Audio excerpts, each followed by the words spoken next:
Yo, what up, bitches? Welcome to another episode of Lefty Live. Thursday night, Thirsty Thursday, motherfuckers. I got a little somebody here. His name is Benny. Benny boy. What up, son? Benny Blanco from the Bronx checking in. What up, dude? How are you? Hold on a sec. I'm messing with my volume. Sorry. Yeah, do your thing, man.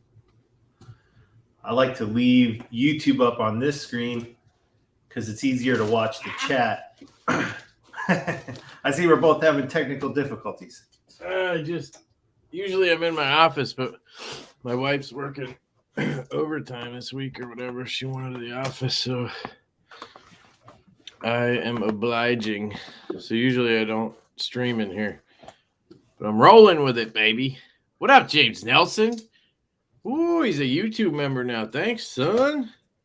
Good looking out, right James. Here. Thanks, brother. Yeah, I don't know how the lighting looks, but I also don't care all that much. It's better than my lighting, dude. I was struggling in here with the lighting. I also suck at lighting, so I just don't even know what to do.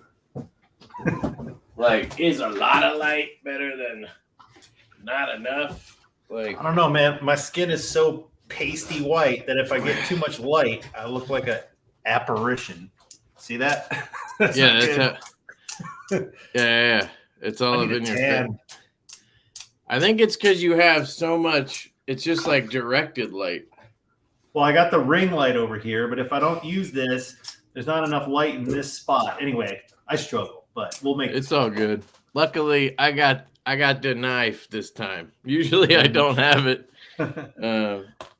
Usually, it's off with somebody else by the time I get you on. But this time, I got it. There she is. Benny's clip. Yep, I got my green one too somewhere. Get the Benny's clip. Get your act together, bro. Come on. I call this nickname Two-Face. Two-Face, I like it. Boom! Look at that. In your face. Dude, I think it's kind of cool having the variation. It is cool, yeah. From side to side. It's like, it's a little more, like if you get wood scales, they don't look exactly the same, or bone scales, they don't look exactly the same. So, yeah, at first I was a little bit taken aback by it, I guess, but now I love it. Now it's like, no, this is my knife, you know what I mean? Hell yeah. It's got character. That's right. Let me say what up to the peeps. Thank you, James Nelson. Much appreciated, brother. Let's see this clip, though. Oh, right, because the thumbnail I put Lefty's clip. There's the clip. There's the clip, man. I call it the Rhino tip. The Rhino horn, baby. Yep. It looks like a fucking Rhino horn. Dude, I know it's not your thing. I know you're Captain Utility Cut. Yeah. But I know. I love the aesthetics of the snub nose clip point. That's my bias is coming out. Just like how you're explaining, we all have our personal preferences. Yeah. And certainly from like the type of cutting you typically find yourself doing. Well, obviously a straight edge is the most effective for said cuts. Right. But like any kind of other slicing, guys that cut food with their pocket knives, like this is a hell of a skinning knife, man. Like you could skin the hell out of an animal with this thing. Get your finger up on the swedge, and that belly's gonna help you. You think somebody's taking their camo carbon out in the woods? Well, hey man, you can't lose this thing. I'll tell you what. Shit. I bet you more animals have been skinned with slip joints than modern locking knives. Well, because I know what you mean, but I mean like this one, I would buy the micarta one if I was gonna go skinning shit. You know what I mean? Yeah, I suppose. But these Texas boys, man, that love these slip joints, these Oklahoma boys, like that's what they do. So if they're not skinning, you're saying. Well, rednecks too. Don't leave anybody out. If those guys, if you guys are skinning animals with your Jack Wolf knives, I want pictures. Are you guys in the chat? Rednecks, are you in the chat, baby? You got your Budweiser sitting on your recliner right now. You got NASCAR over there, and then you got Lefty over here. I appeal to the rednecks. Dude, What's we're up, rednecks. troublemaker? Pocket stuff. Hey, man, it only took 10 tries. Finally got it the first try. Pocket stuff. What up? What up, Dan? G-Ball. Haven't saw you on a live since the Stouts. Congrats, brother. Thanks, dude. Much appreciated. Corbin, what up? Mike, what's up? All the way from Australia. Blame Dexter. Even cowboys can get tummy aches. What up? What up, Steve? How's it going, man? We got Nick Groff. We got Naff. What up, Sarge? Never noticed Lefty's going bald. I'm not going bald, man. Is it? Am I? Maybe it's a little thin. I don't think it's. Dude, you know what? It happens. Like this didn't used to go to here. This used to be like over here. But here we are. So I'll meet you there in 10 years, brother. Yeah, we're on our way. Green camo carbon is fire. Got some coming my way on an Asuka soon. What's an Asuka? Yeah, I don't know what that is either. That. What's an Asuka? When's the JWK house tour? When are we getting the Cribs tour? Well, I'll tell you what. You guys want to come over? I'll have a barbecue. We'll hang out. All right, there you go. Nick, what up, brother? Nick. Thanks, that dog. Sunburn on the back of his neck. I dig it. Is that really kangaroo nutsack leather? Like for real? Genuine. Yeah, you can't see it, but it says for genuine. Real? I mean, yeah, it came from Australia. That's fucking cool. Bees Blades got it for me. Just showed up one day. I was like, what the fuck is this? Yeah, it was awesome. What up, Kelly? How are you? Jay Friedman, we want a little nugs in Southeast random Jack Wolf cans. He's saying he wants weed in his Jack Wolf can. Kind nugs. Kind nugs. Yeah. Kind bud. I got it. Marijuana slang. I used to. But what does SE mean? Took a second. You got to help me out, Friedman. What's SE? In SE random. Some maybe he meant to say in some random Jack Wolf can. I think he might be a little blazed at the moment. Yeah. That's cool. Asuka. Here's the answer. We got Asuka is by Maverick Concept, sort of a sheep's foot straight edge front flipper. That sounds cool, man. Okay. That's a pricey one. Troy's in the house. What up, Troy? Troy's the man. Troy, that's my latest. Oh, that's sweet, dude. That looks great. Troy, have you been busy making slips? I've been kind of curious for a Troy update, how the leather business is treating you, brother.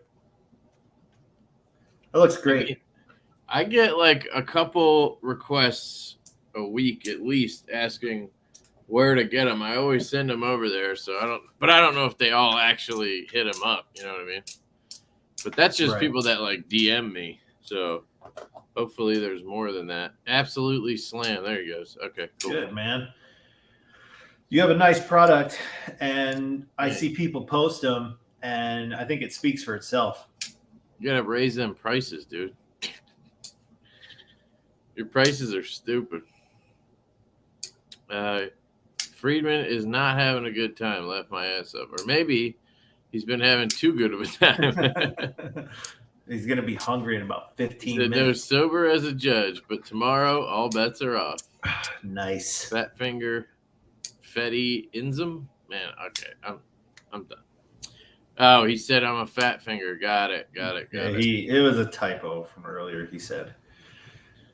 I am also a fat finger.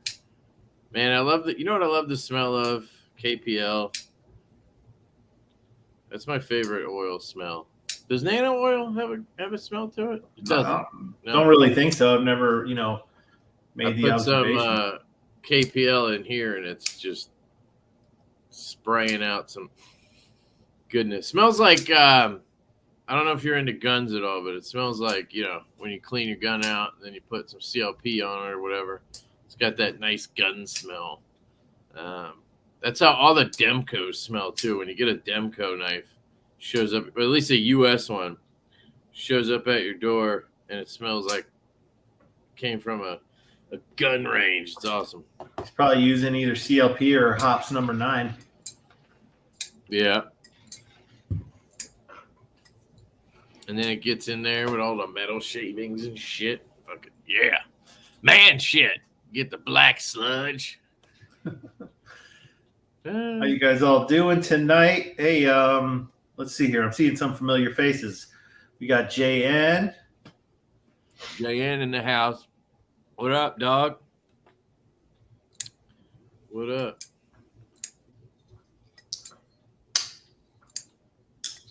Darnell. Matt Parker. What's up, dude? Kev loves the smell of KPL. I'd rather smell fresh VA JJ. Oh, JJ. I was like, Virginia JJ? What's that? Yeah, I feel you, man. Ben, can you?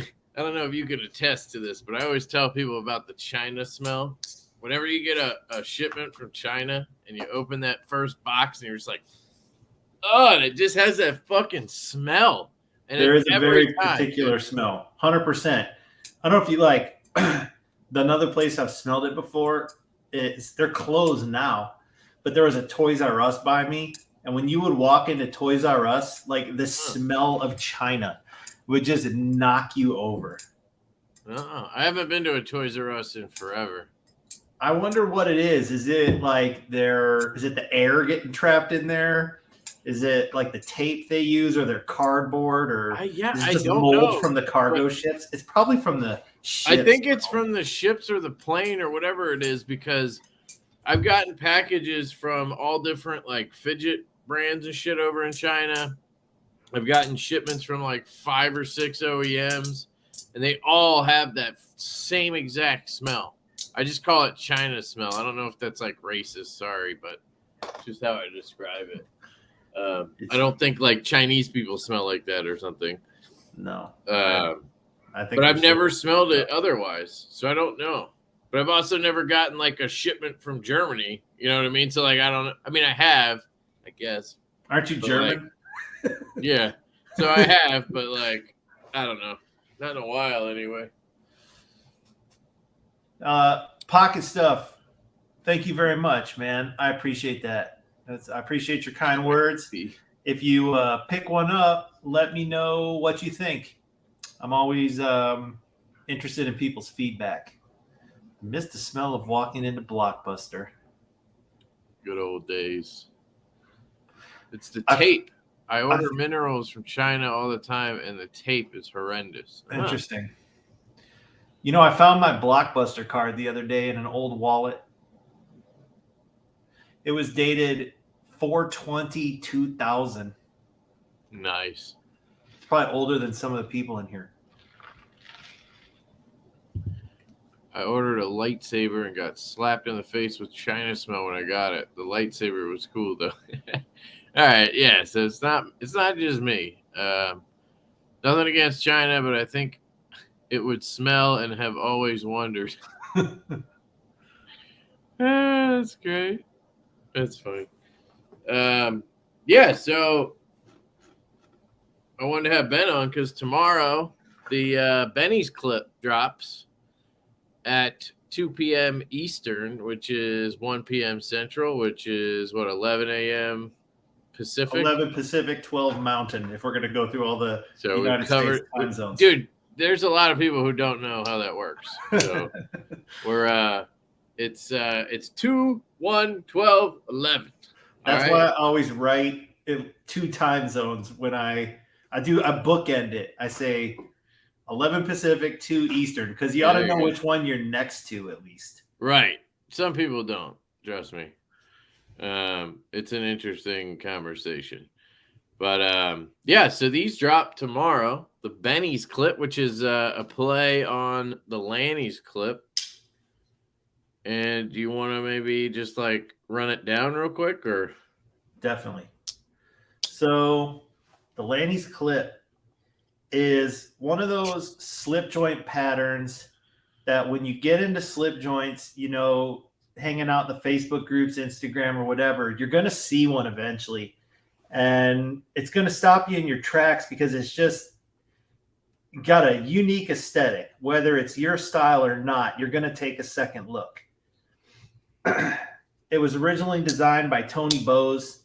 For anybody who doesn't know, Tony Bowes was a slip joint maker in Indiana, and his little operation was called Wilford Works. His son is Reese Bowes, and he still makes knives. Well, anyway, Tony Bowes was an extremely influential American slip joint maker. He created a lot of unique patterns of his own. He revived a lot of old patterns. He also spent a lot of time teaching people the craft. And anybody who ever met him just had nothing but the best things in the world to say about him. He was, I would say, easily the most respected and revered slip joint maker, in the last 100 years in America for sure. So the Lanny's clip was Tony's creation. Kind of legend goes he made it for his friend named Lanny. The specifics of that seem kind of hazy. How old is Tony? Like, how far back does that go? Sorry, did you say that? So Tony died, I think, about 2 or 3 years ago. So we're talking, modern times by slip joint standards for sure. I don't know what year this pattern came out. I'm going to say the 70s or the 80s, and that's just a guess based on how long I think it's been a while. Yeah, it's not like a yesterday thing by any means. Okay. So, you would see one of these, you'd see a picture online, and then you try to find out where you can get one, and you quickly realize, you can't get one unless you buy it from a custom maker. I texted Kevin the other day, a listing popped up for an actual Tony Bowes made. Oh my God. Stag handles. It was $5,000. Now, obviously, that's collector pricing because he's passed away. So it's more or less unobtainium. But even interpretation of a Lanny's clip from a well-skilled slip joint maker would always cost you, probably at the low $400, but at the high, $800 to $1,200, depending on the materials and who's making it. And so I think for most guys who are into slip joints, it's always been considered a custom, like a knife you really only got as a custom from a custom maker. And so there's not a ton of them out there relative to production knives. So I just tell you that because I think, an interesting consideration here is that this is really the first opportunity for, several hundred people to grab one of these for $275 or $300. There's been production knives that are similar, but they don't really stay true to the form. And the form is what makes a Lanny's clip a Lanny's clip. So maybe we could talk about that some. Yeah.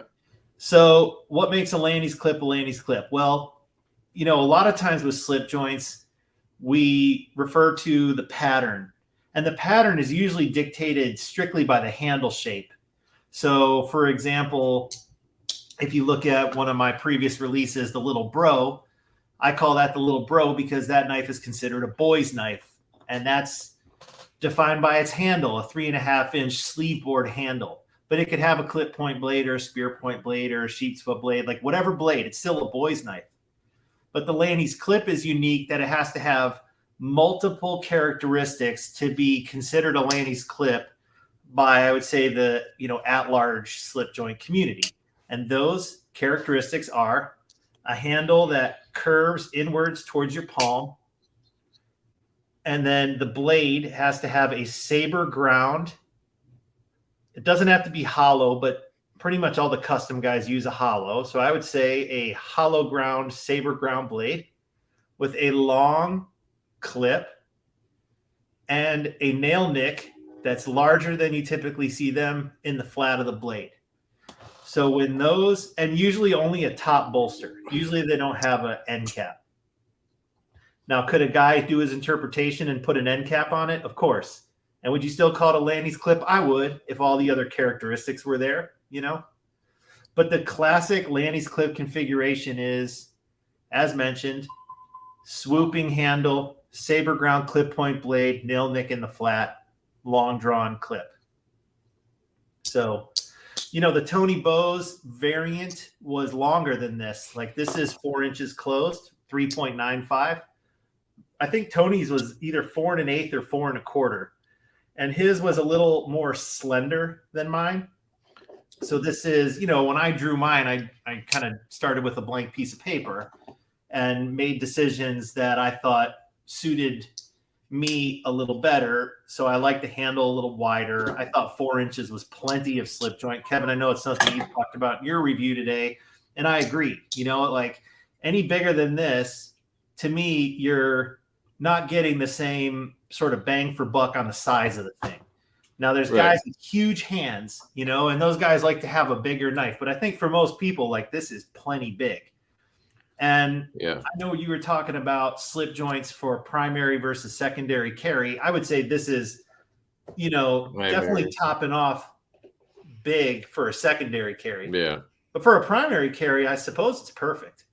If you don't mind a slightly, you know, ounce to half an ounce heavier and slightly bulkier in your pocket. Now, for the guys at home, if you don't own one of my knives yet, you're going to get a leather slip like this. Of course, you can upgrade to one of Troy's masterpieces. But I show you this because this knife and all the other knives I've released so far fit inside the slip. So if you're used to carrying, let's say, a sharpshooter or a laid back jack in this slip, the outside dimensions are going to be the same in your pocket. You know, but it is going to be a little bit heftier. Right. Like here's the clip slip from Lancelot OCD for EDC. It does come up to the end there. It doesn't like stick out too far or anything. But it does. It's longer than the other ones. Yeah. And for me and my designs, this has kind of been the envelope I've been working within. Yeah, that's smart, man. I really don't think most people, you're already sort of in a niche, right? Like you don't want to niche your niche, if you know what I'm saying. Like I agree. Yeah. So it makes sense. This is as big as I would go. And even this is almost a little bigger than I'd want to go. So I don't know. I think I would like having what is the blade length normally on a Lanny's clip? 3 1/4, 3.5? Yeah, probably, you know, another 1/4 inch or so. Yeah, this is basically 3. That's starting to get into that crazy. What's that GEC I had for a minute that was like just obnoxiously large? You know, the Coke bottle one. Coke bottle. Did I don't know. Did it like a Coke bottle shape? Or was it? I don't know. It was like it was like a stupid big one. Remember when we gave it to somebody? Jason, we gave it to Jason Brown. It was the Coke bottle shape one. Okay, what's that one? GEC. I'm struggling to remember some of the 97 maybe. But yeah, it's fucking huge. Like it's just obnoxious. Like I would never. I don't know. At that point, why is it a slip joint? Well, okay, so let's talk about that for a second. Through the lens that you see this, you see the slip joint as like kind of the smaller, sleeker pocket knife relegated to secondary carry for most folks. But in the grand scheme of things, there were commonly slip joints over 4 inches. Like there's the Granddaddy Barlow. There was these big trappers. So for dudes it's really, Kevin, for dudes that would work outside, who would have only carry slip joints too. Totally. It'd be a primary carry, and it would be on a belt sheath. It wouldn't even be in the pocket. Right. Got you. It would be like swapping out your buck 110 for that kind of thing. Yes. It would be for the guy who didn't want to carry the buck 110. He's carrying that larger slip joint. There's a really popular pattern called the back pocket. It's another Tony Bowes. And I'm quite sure the back pocket's over 4 inches, and it usually has a lanyard. And you know, like you would say, you keep it in your back pocket. And you know, your back pocket's longer than 4 inches. Right. But for me, and for, you know, the audience I'm trying to serve, I really like that 3.5 to 4 inch handle sweet spot. And I think, you know, with the bullseye being that 3 3/4, right? Like the Midnight Jack, the sharpshooter, those are all the canine. They're all more or less exactly the same length. I love the size of the layback is like 1/10 of an inch shorter. That one's 3.66. It's a little bit smaller, but it's like, I don't know. I just think for a slip joint, for me personally, it makes the most sense. Like the Midnight, which this is my favorite, by the way. This one's just like This one, you like made this one for me, basically, is what happened.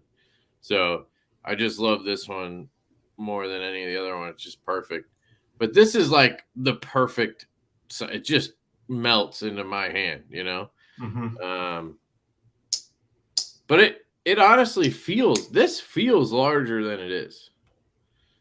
I know that's Yeah, I stupid, think but some like of that is because there's a reasonably dramatic difference between the dimension across the top bolster from the dimension across at the bottom where the edges of the coffin are. So, that knife is shaped like this. And so I think that gives you sort of an interesting feeling in your hand. Now, that knife, I think that's the most comfortable knife I've made so far. That thing just I like gets lost in your hand. I think I would venture to agree with that, dude. This thing is such an anomaly for me because, like, when I first saw it, I was like, "Oh my god, look at that fucking thing!" And you and people are like, "What's a dog leg pattern?" That's how they look, and a lot of people love the spear point, and I'm like, all right, but and as soon as this thing hit my hand, I was like, oh. And it was the same thing that happened with the sharpshooter. I was like, that gun stock thing looks super uncomfortable. And I got it in hand. I was like, oh. It's like, wait, what? They've been making these for hundreds of years. That's weird. They know what they're doing. Yeah, imagine that. They kind of sorted it out. Yeah. So it's just, but the sharpshooter had the aesthetic for me where I was like, it looks cool, but it might be uncomfortable. This, I didn't think looked good at all. I'll be honest. Now I fucking love this thing. Now this is like this is right behind the midnight for me. I love that the spear point is super useful too, and cutting with this one is phenomenal. This might be the best cutting one that I've had in my limited cutting. But like when I do go out to my recycling and cut cardboard, I always use one of your slip joints because they're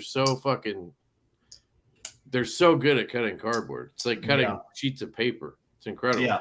Yep. I'm with you.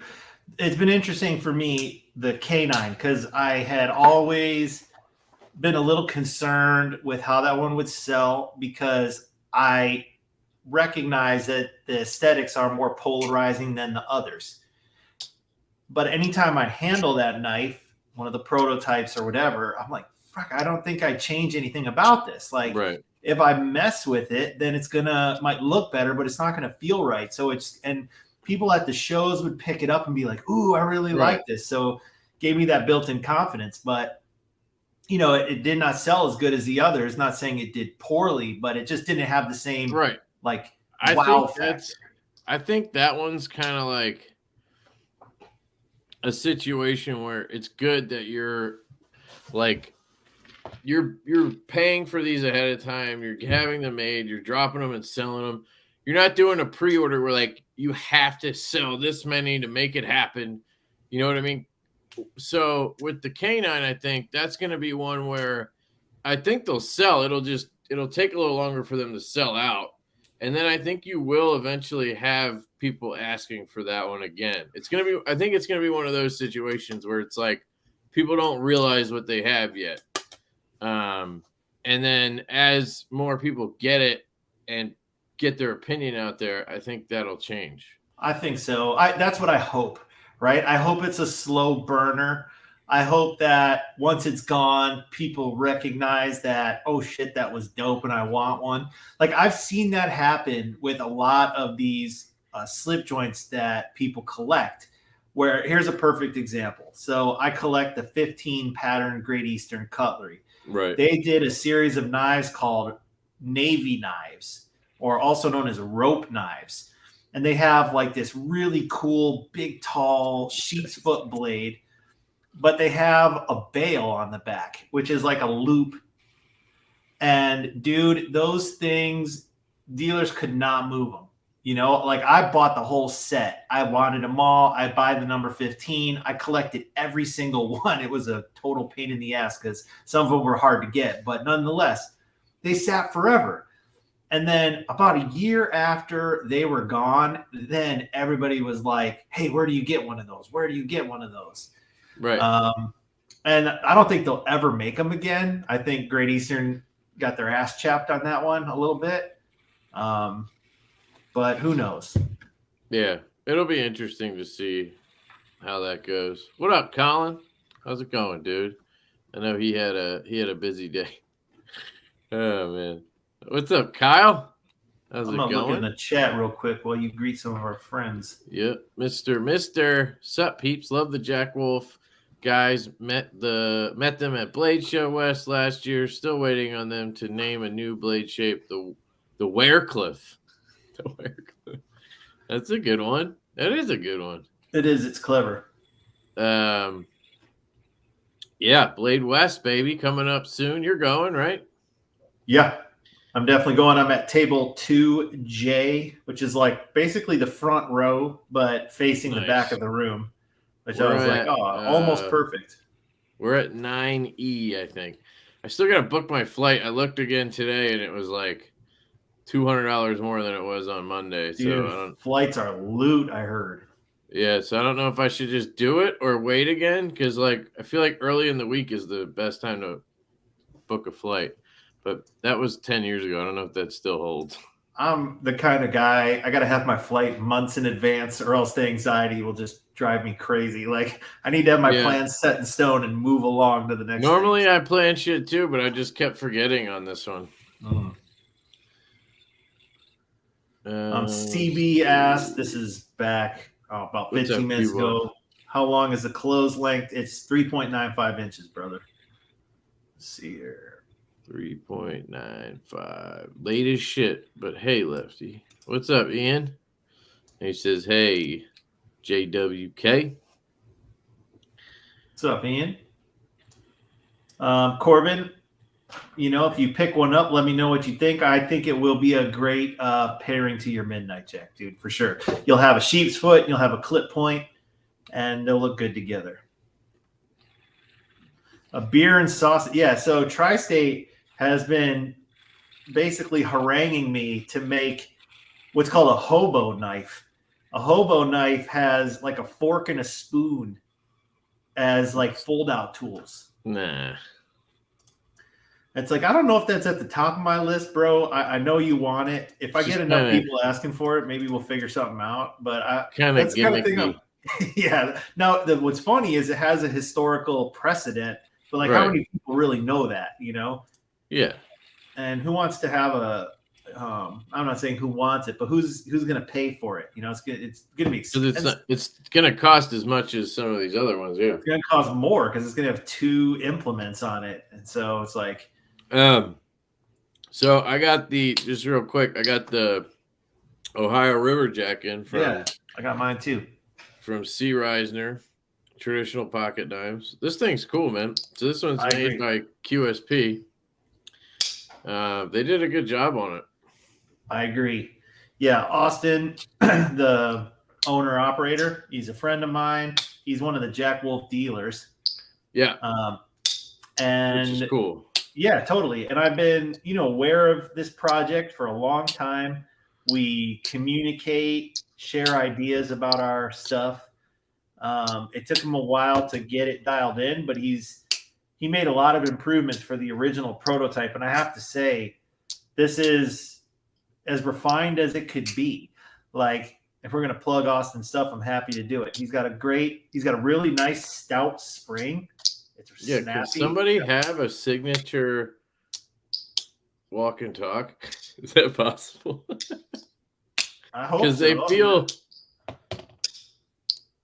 I don't know. They have a little bit of a similar feel on how they set. Yeah. Well, he's got similar tang geometry, so you're gonna get a similar like jump point. But he's got a stop pin, so the pros to that are you never have to worry about blade wrap. It's not the traditional way it was done, but that's not a bad thing. It's just a fact. That's all. I haven't handled the 2-blade. Yeah, I got one of these in too. For me, it's a little too chunky. Because because it's literally a 2-blade. Like, it's not, I feel like I thought it was going to be 1 blade on this side, 1 blade on that side. One spring, and then you could, 2 blades. and then it could be thinner or whatever. This thing's a chunk, man. Yeah, it's got 2 full-size springs, 2 full-size It's got a blades, and titanium like divider, and then it's got literally 2 slip joints attached to it. Both of them are dead centered, which is fucking hilarious to me how awesome that is. Yeah. But like here, I don't have shit. Thought I had a Swiss Army knife here. I just wanted to kind of show a comparison, because that would be the one thing for me would be if you just know what you're doing going in, that it's going to be a thick boy. Yeah. And, I'll speak for Austin and measure. say that was a nod to the more traditional knife enthusiast. Right. Who, a lot of those guys insist on multi-blade knives. I think he made these, he knew who was buying these when he made them, I think. Right. This is 0.68, basically, 0.67, 0.68 on thickness. And then for reference, the jigged, or how do you say jigged? Because everybody keeps saying jigged, and I'm like, shut up. It's Austin jigged. says jigged. I say jigged. Okay, that's how I say it. 0.44 on the jigged, we'll call it, because that's what he calls it. That's fine. I'll call it that.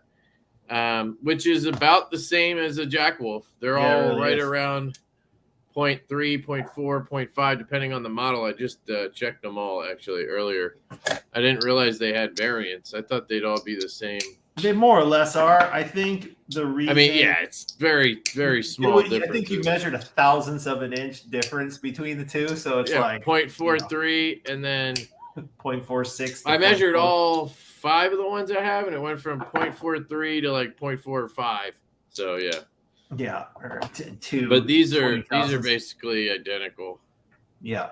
So, but yeah, he did a great job on these. M390. You have that QSP machine satin, which is I think for the price point is really good. And the walk and talk's really good. So yeah, if you guys are looking for something in the, this is $165. If you're looking for something titanium in this price range, this has my full approval recommendation to buy it. I cannot see how anybody would be disappointed in what you're getting here. No blade play, dead center, nice snappy walk and talk. The titanium is beautiful. Yeah, the spring is flush. Yep. Yeah, I would give the pull weight is like one of those, 6.5, 7.5. Yeah, it's definitely good. I mean, I dig the walk and talk is for me what's so good about this. Yeah, you're a fidget guy. You're right, I guess, yeah. And that's I'd rather fidget with a slip joint all day over a modern folder. Personally, I'm getting there, dude. Like, it's something to it, dude. Playing with a spring all day, getting it to snap out like that, getting those little clicks and the vibrations and everything. We just got to get you doing the one-hander, bro. Dude, I could do it a little bit with this one, but I don't like doing the thumb, man. I just am like leery, and I don't think I have. You guys all have long ass thumbs or something. Like, if I'm under the bolster line, my thumb can only go this far. Like, here, I'll use the same knife. It just gets a little bit iffy for me. Like, I'm at the point where I don't like. Yeah, look, you're all the way up. Like, I'm here. I must be your grip though too. When I meet you in person, we'll practice. I go like this. And I index finger it. There you go. And then I ride down, and then I do the close. So I can do it. I just do it differently. Can you tell me about this thing?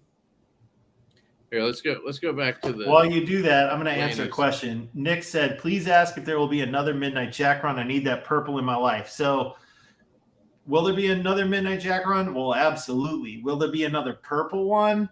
Probably not.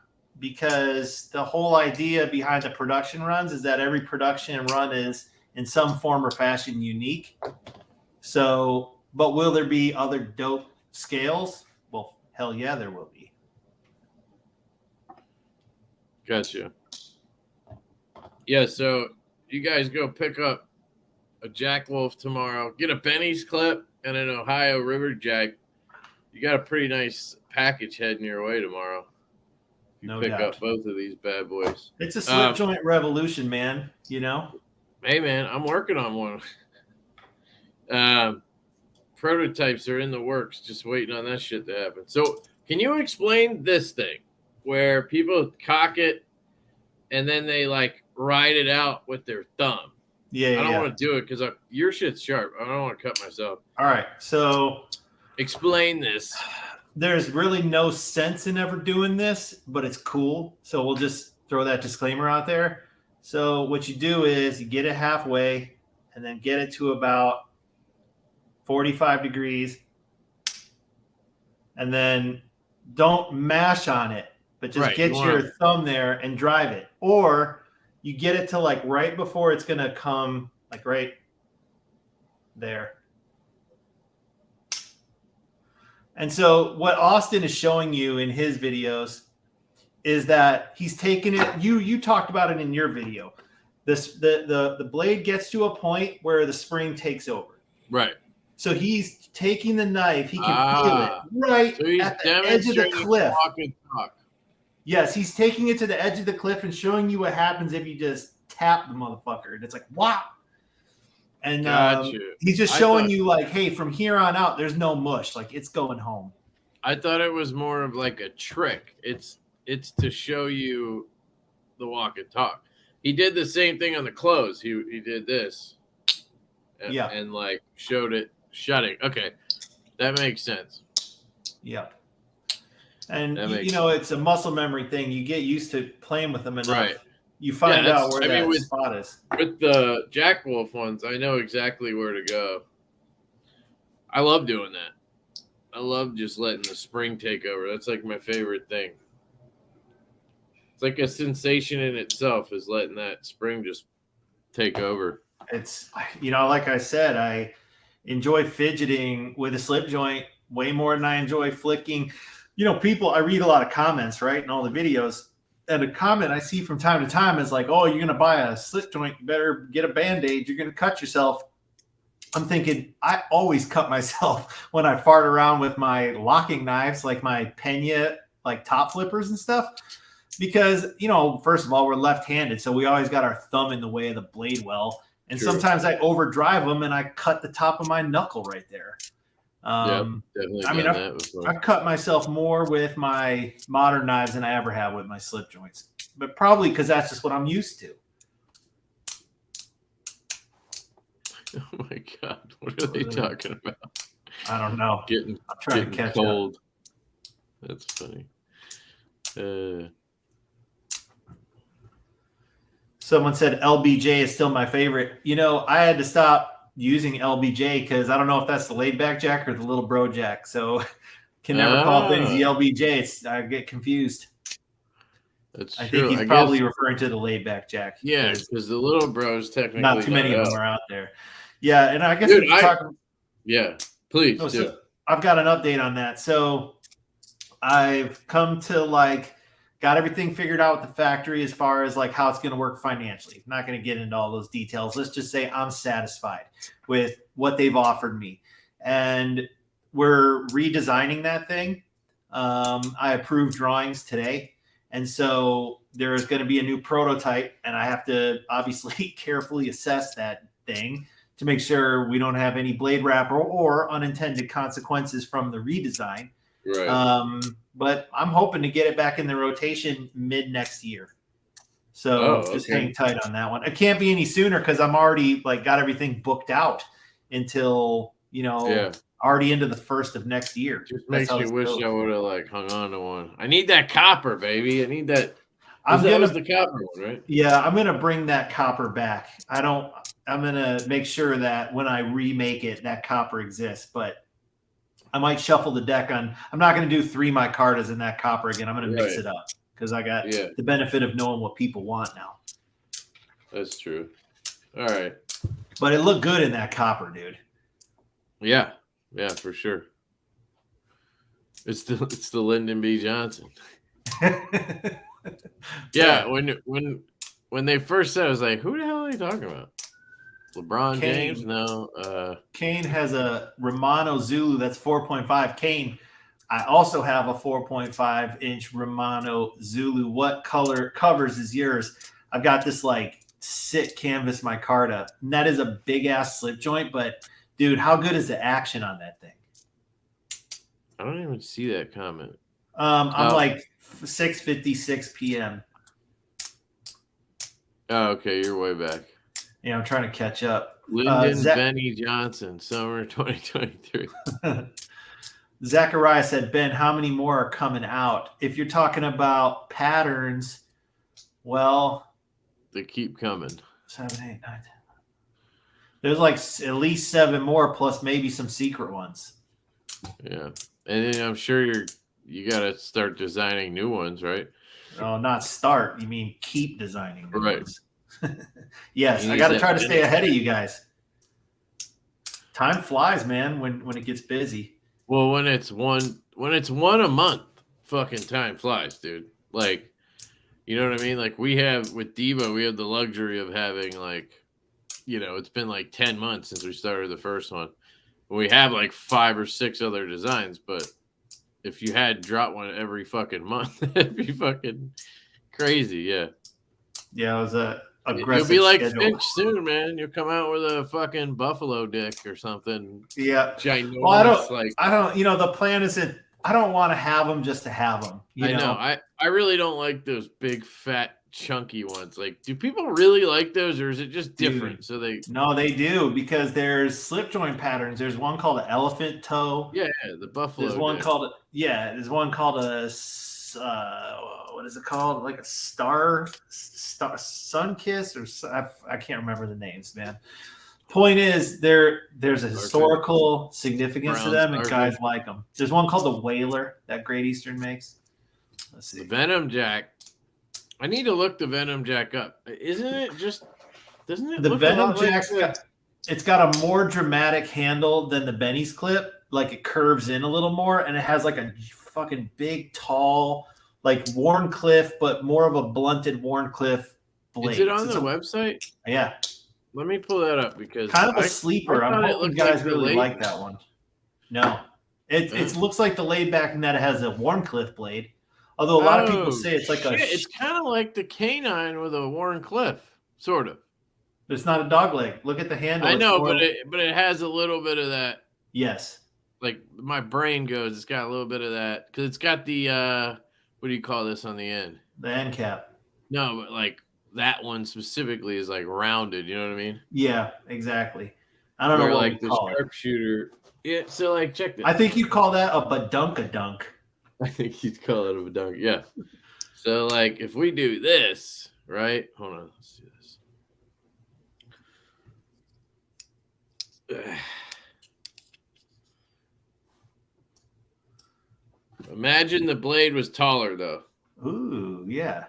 I mean, it's kind of. Did I just design something for you? I think you do. You know, I'm going to be trying to stuff a tall ass Warncliffe blade into that handle before you know it. It's true. So it'll fit. I would just have to shave a little off the bottom spring to get that tip lower into the handle. But yeah, so now that I have it up, it's not that similar. Kevin, that Venom Jack is like, when you get that thing in your hand and you have that like rake down straight edge, that knife just screams utility. Yeah, that's what I don't know why I never paid attention to this one until like right now. I'm excited for this one now. That's next month, right? Not telling you that, bro. Come on. I almost had him. Nice I almost had him. How have you never slipped up though? That's the thing. I don't know. I probably have. It just wasn't publicly. Here's the low drag. The low drag. Now, the low drag, I'll tell you an interesting story about this one. So the Riot version of that, which is the one in the picture, 2 issues with that knife. One, it was blade wrapping. So that was a problem with that prototype. And then also the spring.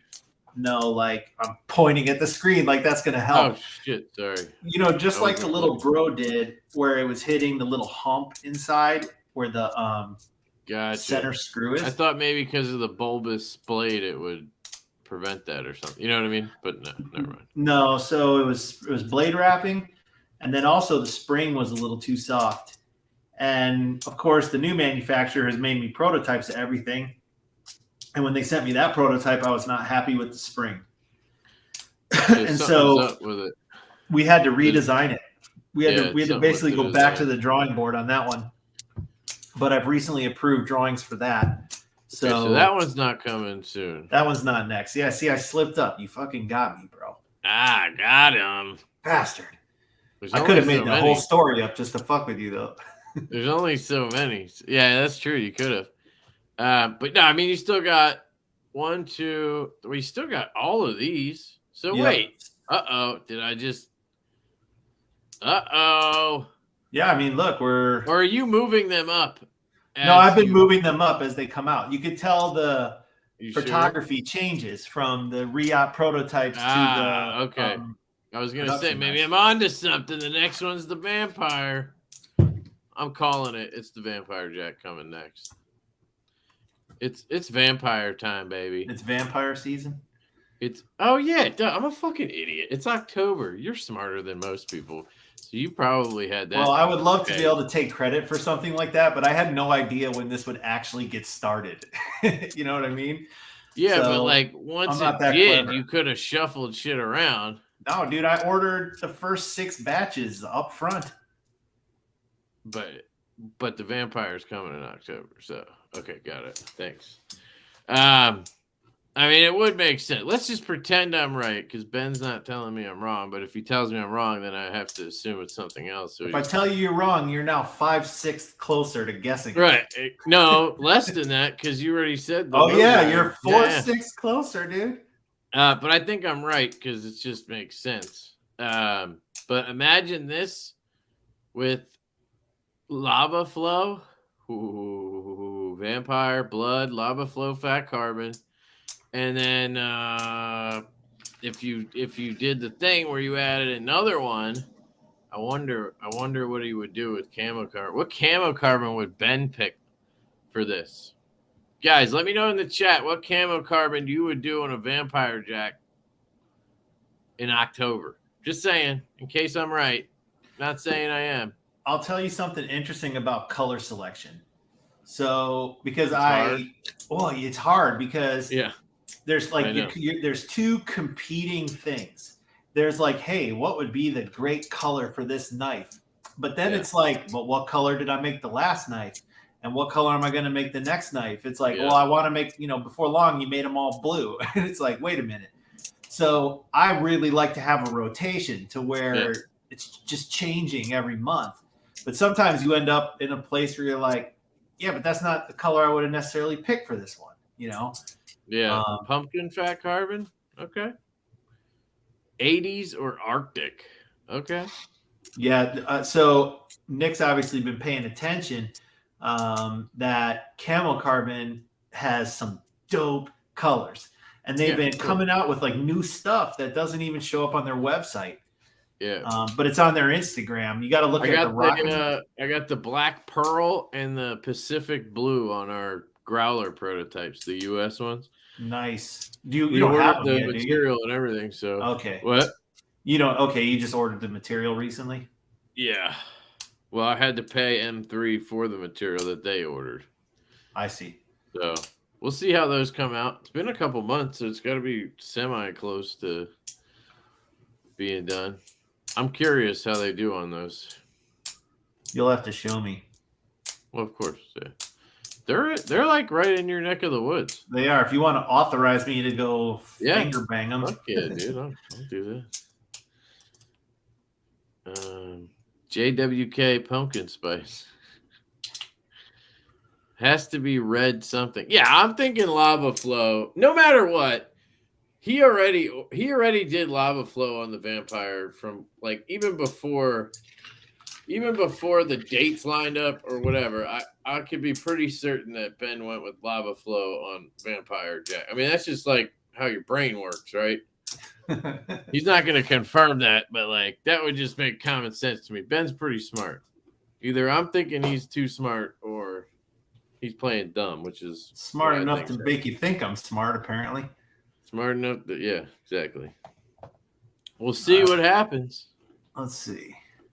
I'm so far behind in the chat, I can't even keep up. Every time I keep thinking I'm at the bottom, and then I scroll and it like reloads. Yeah, it's insane, dude. I stopped. What I learned is if you just scroll to the bottom and don't touch it, it fucking just scrolls. But you always want to click on shit to like answer something.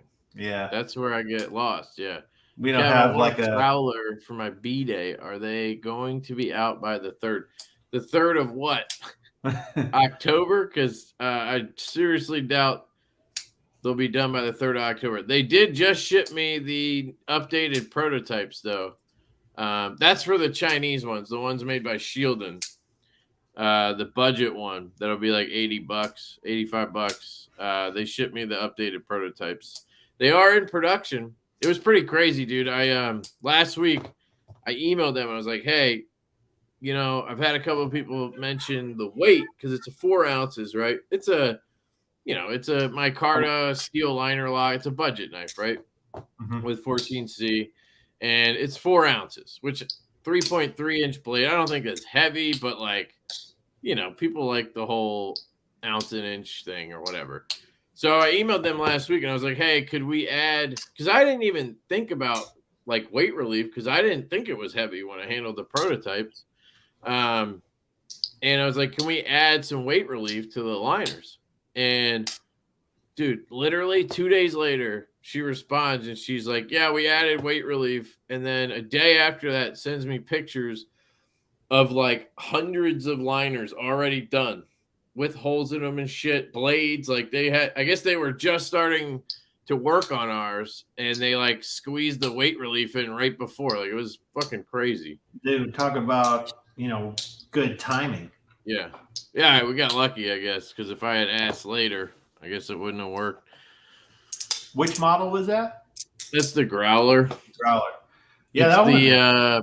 The clip point. I don't even know what you call it. Pull up a picture of it, would you? A sheep's clip. Sure. I don't actually have one here.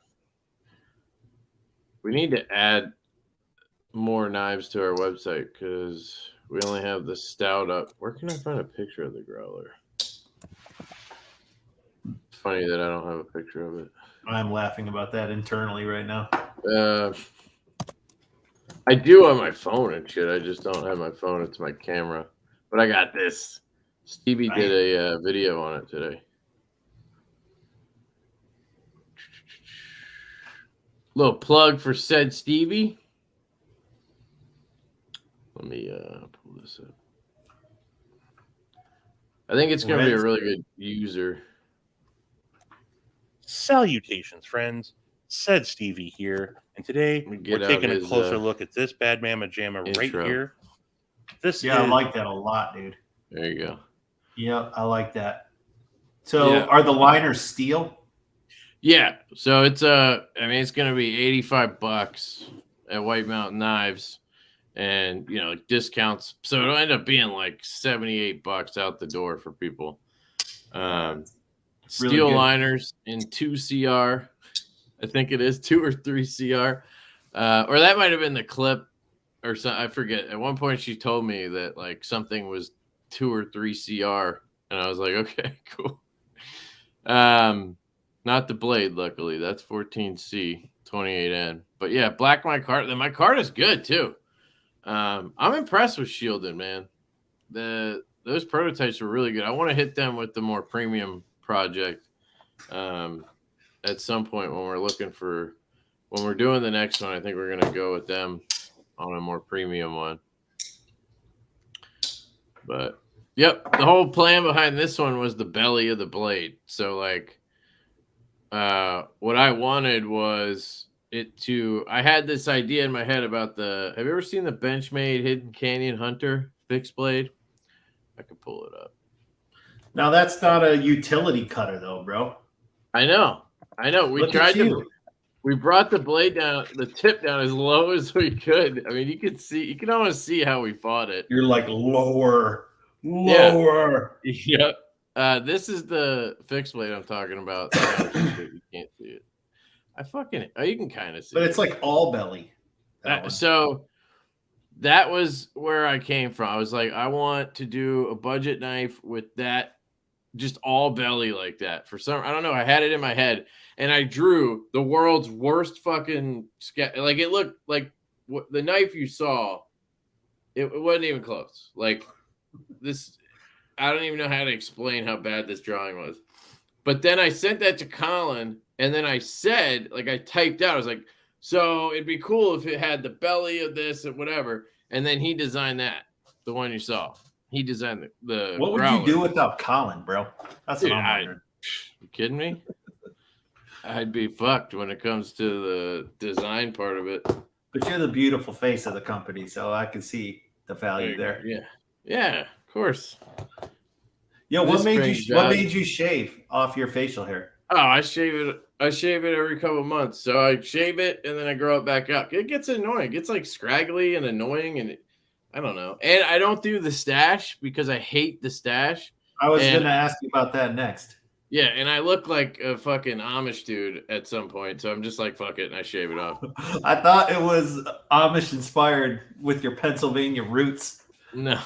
Like maybe I just hate how itchy it gets, like under my nose and shit. Like, do you like trim the hairs like right up here, or? Well, I go to the barber shop every 2 weeks, 10 days to 2 weeks, and he does my hair and my beard. I used to do my own maintenance, and I'll leave that job to the professionals.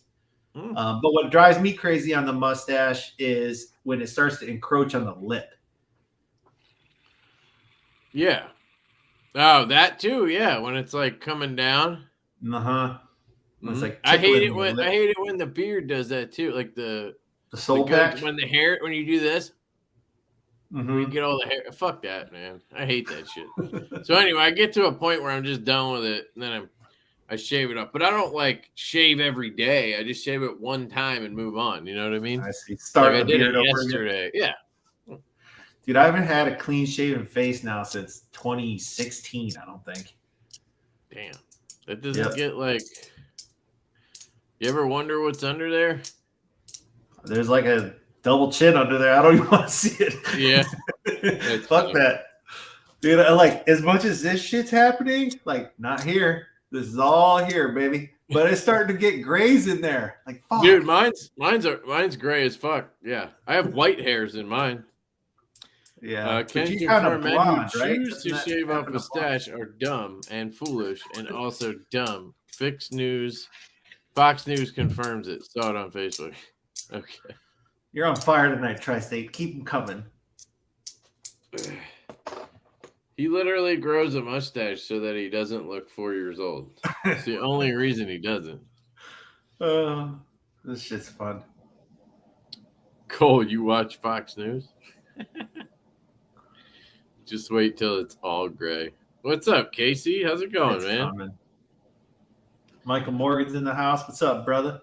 Yeah, I'm still at the stage where I try to like single out and rip the white ones out, and they feel like you could tell they're like old, man. They're like really hard, kind of like, you know what I mean? It's almost like they were in the oven too long or something. You can yank those out. Oh, I probably should, but I'm just embracing it. Nothing I can do. Time waits for no one. It's incredible that you're including extra hardware with your knives. That's something I wish all knife companies would do. Well done. Yeah, I think with a knife like that, because I don't know, you're going to take it apart. You're going to put bearings in or swap the pivot out because we give you an unbranded pivot. It just makes sense. The main reason that I want to do the extra hardware was to give an extra steel insert. That was the main reason behind it. That's where it started, was I wanted to have an extra insert, because if you have issues with lockup or you have issues with detent play or whatever, shit like that, just your detent being soft in general, whatever, swapping out the insert can fix that a lot of times. So having one, it's such an easy thing to add in there. Like, it's not, they literally make it so that it's easy to swap out. So why not get an extra one with your knife? You know what I mean? I never thought about that, but that's coming from a point of view of a guy who is a detent diva and uses his knives a lot. So I like that. I flick them a lot. I don't know about using them, but that's kind of what I mean. Yeah, I know what you mean. Operates his knife a lot. We we kind of went from there. It was like, oh, we're gonna include this, and then once we decided to include the extra hardware, then at some point I was like, what if that? Because we got enough people who were like, it's awesome, but I hate the logo on the pivot. I'm like, give me a fucking break. Like, we made the whole knife sterile and just gave you a logoed pivot. Like, nothing on the blade at all, not even a steel marking. And then I still had people going like, yeah, but the branding on the pivot. And I was like, we're giving them an extra set. Why don't we just make that one blank? That was like my one genius idea for the year last year. That's a good idea. Yeah. So that's how that all happened. But we're doing it on the next knife too. The Buzz will have the extra hardware and the blank pivot. That shit ain't cheap either. Best Tech charges twice as much as QSP for the hardware. So is there which one's getting who makes which one? I know QSP makes the Devo, right? So Devo's the brand. QSP makes. I'm sorry, it's not the Devo, the Stout. Yeah. QSP makes the Stout. Best Tech's making the Buzz. That's the one we're doing a pre-order on in October. And then Shieldon's making the budget growler. And then we got M3 doing the premium growler, US one. And then we had Kubi try to make the growler first, the budget one, but they made it like twice as thick. So we actually had them and Shieldon make that one originally, and then we chose Shieldon. And then we also had Kubi make the Mash, which is a fucking mess, dude. Like, Kubi's, they're on my shit list, dude, big time. They still owe us a fucking remade prototype from Blade. Like, that was Blade Show we got those, and they weren't good. So we asked for them to remake. They said they'd remake them. We gave them the changes and whatever. It's literally been since Blade Show, and they haven't. I don't think they've done shit. So we have another company, CMB. We already paid them for prototypes. They're making that knife. They're making the prototypes. Hopefully properly this time. So I don't know. We're working with like 7 OEMs right now, I think. Does CMB stand for Cash Money Brothers? Probably. Chinese made blades, baby. Yeah, that's probably exactly what it is. I don't know, actually. You said the hardware was more expensive from Best Tech. Is it titanium hardware in both circumstances? Yeah, I'm thinking it's probably because, like QSP charged like $6 or $7 a set, and Best Tech's charging like 12 or 13. So it's probably because Best Tech is having QSP make them. Yeah. Best Tech doesn't make their own shit, as far as I know. They're a trading company. Yeah, they're outsourcing it. So if we paid $7, that's probably what they're paying. So then they're charging us. You know what I mean? With the knife, they probably slim that margin down a little bit more because it's a larger chunk. You know what I mean? Exactly. But on hardware, they're not going to just make $2 a set. So that's my theory on it anyway. It'll be interesting to know if you get the feedback from folks, like how many people are taking advantage of that hardware, versus like I could just, get a chunk of them every once in a while from the vendor and put them on my website for cost, just as like a way to give people a service option at a reasonable price. You could do that. I just think, so here's my thing with that is I don't know that this whole OEM thing is pretty new, right? Like, does anybody have a knife that's been out for 10 years that was OEM'd, right? Is that company still around? Like, how do those knives hold up? How does their warranty hold up? Because you're talking about they're doing runs of 300 or whatever. Like, we did 600 knives. we're not like planning on constantly stocking this one knife, right? Like we did the one run. Who knows when we'll get back to doing another run, if we do another run. And if we do, we're going to make changes because we know there's things we want to make it better, right? So the chances in 10 years that we're going to even have a knife to swap out or hardware laying around are probably lower than like it would be if you bought a Kaiser or something. Correct. So my theory was if you give them a whole extra hardware set, they're pretty much covered. Like, so if in 10 years somebody strips a screw, they can just grab it out of the box, swap the screw instead of having to try to hunt down a company that might not exist. Hopefully we're killing it, but like, I don't, you know what I mean? That's just the way I was looking at it. No, I think it's great. I think you've given the person more flexibility. No one's going to complain about that. Right. Yeah. And I mean, it was like, originally it was like $6 to do it. I was like, that's great, whatever. With Best Tech, it's more, but whatever. On the next knife, it'll probably be less. Whoever makes that, like, well, and ultimately, if you get the reputation as the dude that includes the extra hardware, like that's a good thing. Right. And sometimes it's those little things that make people be like, you know what, I'm in. Like that dude Kevin, he understands us. He throws in the extra hardware. Like, I want to support that guy because he goes the extra mile for me. I could fuck my knife up, you know what I mean? And I don't know. So that's my thinking on it. In 20 years, they're fucked. Yeah, I don't know. I mean, I don't like that's the thing. I don't have anybody's experience to work off of with this stuff. I don't think anybody does. Like, no. What's going to happen in 10 years when somebody hits up Chavez and says, my 229 I got in 2020, stripped the whatever. Like, can he hit up Riot and have Riot like, that's not going to happen for one. No, there's options though, right? Like, if it, we could, cool. Yeah, I think we're good. Yeah, you could hedge against that. You could order a set of like from the manufacturer. You could say, I'm making a bulk order, so you're not going to charge me $6 a set. You're going to charge me $2 a set, and I'm going to buy 300 sets. Right. You know what I mean? And then or if in worst case scenario, like I know these thread pitches and these Torx things, like they're not custom one, like pivots. Custom pivots are one-off. But if you use standardized screws, then you might be able to buy ones. They just might be too long, but you can just Dremel those down. Like it's not the end of the world if you're not doing something, as long as it's not something super custom. Totally get it. But I think it just makes sense to add the extra shit. You know what I mean?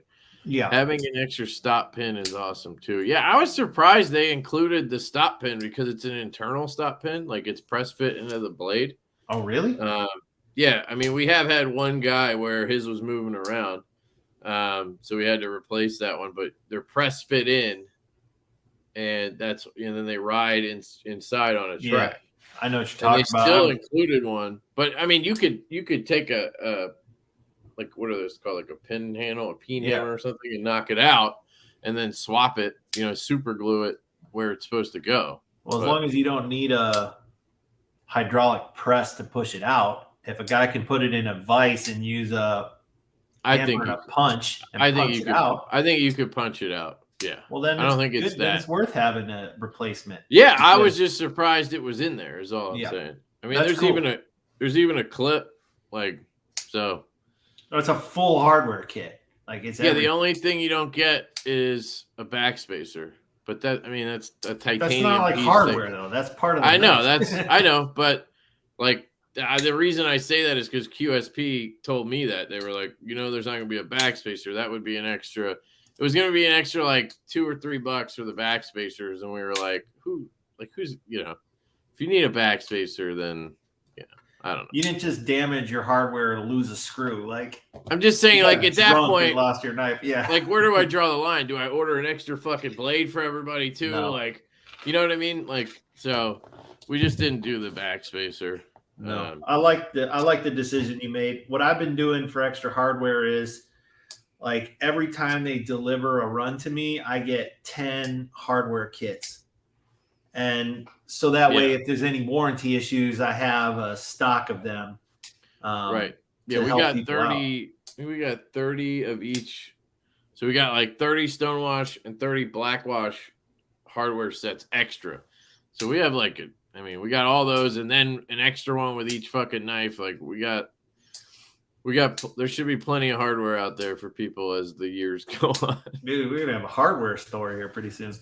Yeah, I went overboard on this first one because I didn't know what to expect. So we ordered 15 extra of every version that we did on pre-order just in case for warranty shit. I'm glad I did because blackwash copper, they were short by I don't know, 6 or 7 or something. So had we not ordered extra, we wouldn't have had those to fucking fill orders on. And then through QC we only have 5 blackwash copper left, and we ordered 15 extra. So you know what I mean? You always got to have a contingency, man. Yep, that's why we did it. That's why we did it that way. It's better to overestimate that in the beginning and then learn how things work and then sort of dial it back than to come up short. My thing is we can sell them. I'd rather have fucking more because I'm making money off of each one. Exactly. You know what I mean? Exactly. Why would I? Yeah. So I'm going to answer Colin's question. He said, would it be insane to disassemble a Jack Wolf? I imagine it'd be hard to get back together. I wouldn't say it's insane, man. I mean, I know you're handy. Is it hard to get back together? Well, yes. You did it, didn't you? I did it. I got that? Exactly. So Colin on my YouTube channel for Jack Wolf Knives or at jackwolfknives.com, there's a section in the footer called Care and Maintenance. And if you go to that section, there's videos. And I do a complete walkthrough and discussion about why not to take your knife apart. But now that I've told you why not to, I'm going to show you how to do it. So if that at least satisfies your curiosity, then that's good. And also, I never tell someone what to do with their own property. You own it. Do what you want, right?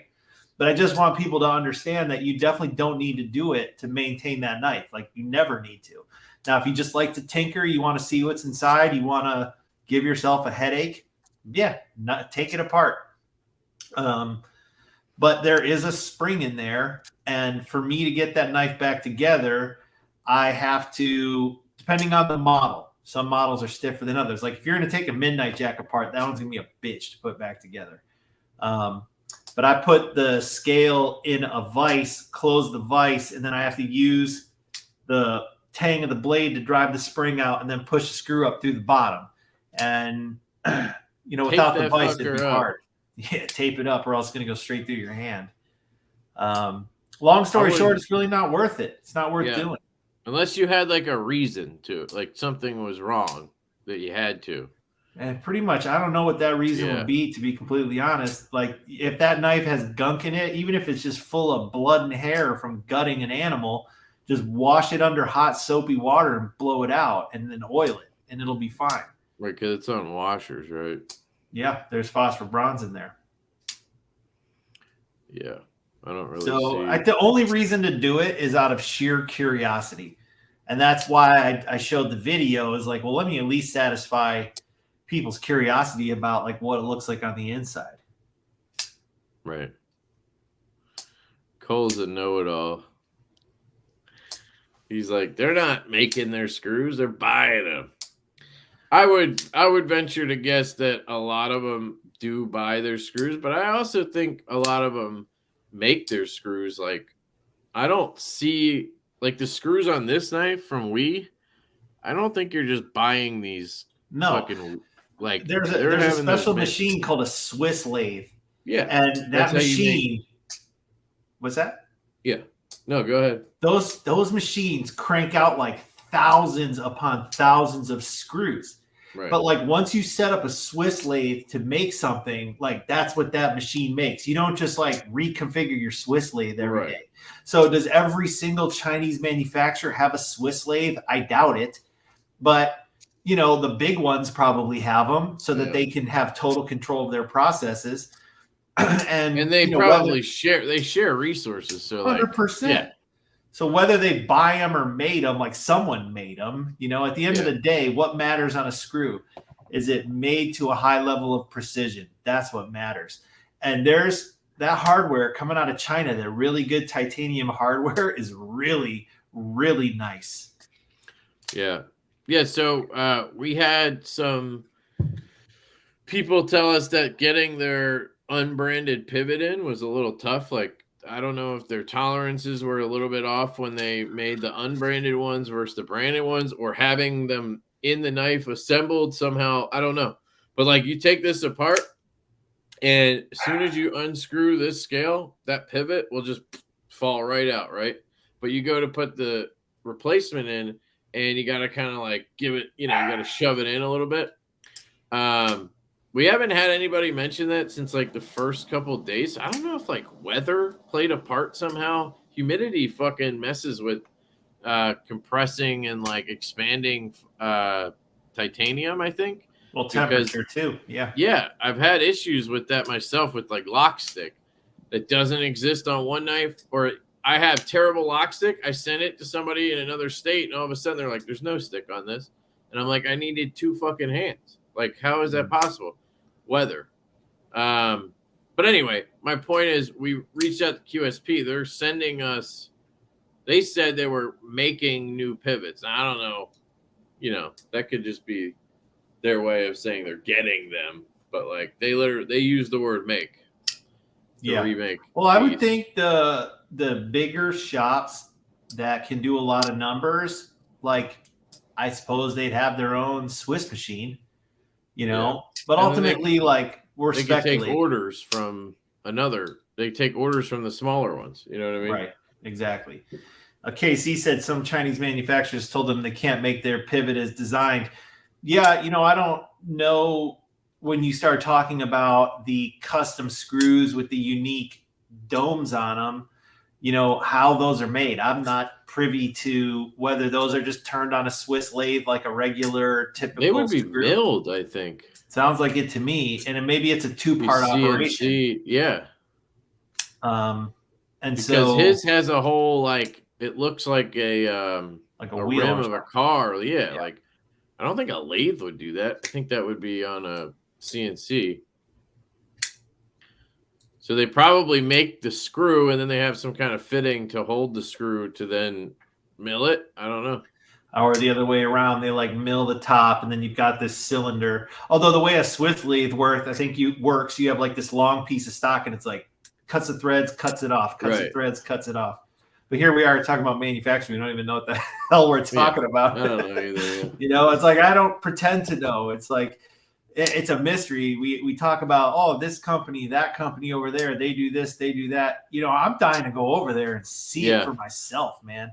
And I would have already been there had this COVID shit not still be doing its thing. Yeah. Yeah, they every time I talk to somebody over there, they're getting hit with it like left and right. They're always getting shutdowns and shit, which is, I don't know, I find it interesting that we're just like open doing normal shit and they're like locked down over there, yet they're supposed to be the baddies, Right. I don't know. Find that funny. Let me skip. 5 minutes left in game, down a touchdown. Oh, is there a game? Was it Thursday night? Yeah. I want to do CNC and make money. Okay. More power to you, brother. You gotta learn how to use one, and then I'm sure you can find a job. I'm pretty sure there's lots of places looking for CNC operators. Dude, I know for a fact. Here in Arizona, the ones I've talked to, guys are trying to hire machinists left and right. People are trying to hire engineers left and right. Like, if you have I don't even think you have to be qualified. You can just walk into these places and they'll hire you and teach you how to do the job.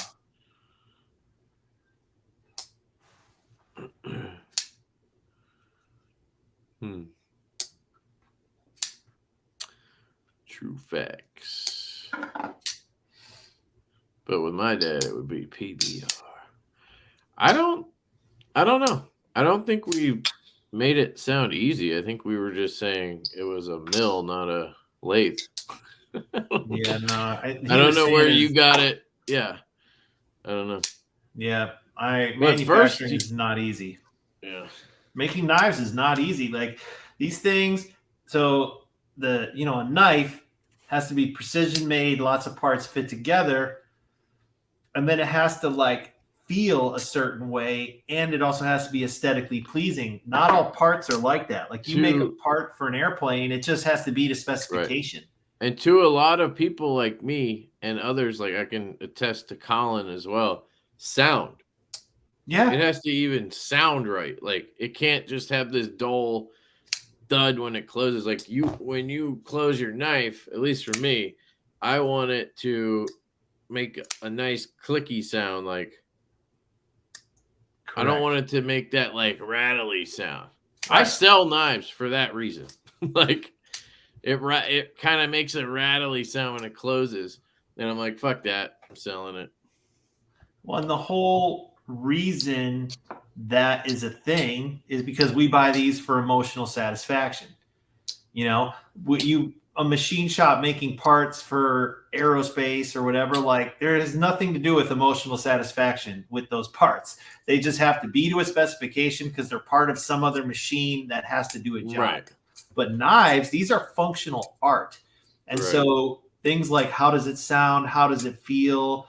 What does it look like? How well does it fit right. together? Like all there's that shit is. There's a little speck here. Like, yeah. Right. All that stuff matters because we're buying these things not only for its tool purpose, but for the sheer emotional satisfaction, right. which is good. I think we need to embrace that. Yeah, it's impressive that they've gotten the processes and just the fact that they can pump out so many fucking knives and do them so well is, and it's sad, but like there's not many U.S. companies that like we know that there's not many OEMs, but like there's not many U.S. knife companies that do it that well. Like they make knives and they make pretty good knives, but like there's not that many just like hitting all those marks like like they are. Like I would say ProTech does a really good job with all of that stuff, and they come in at a very affordable price. Like I forget how much these are. What are these, like $250 or $270, maybe $200? I don't fucking know. But it's US made. Like that's really good considering most US made knives like that are going to be $300, $400, $500.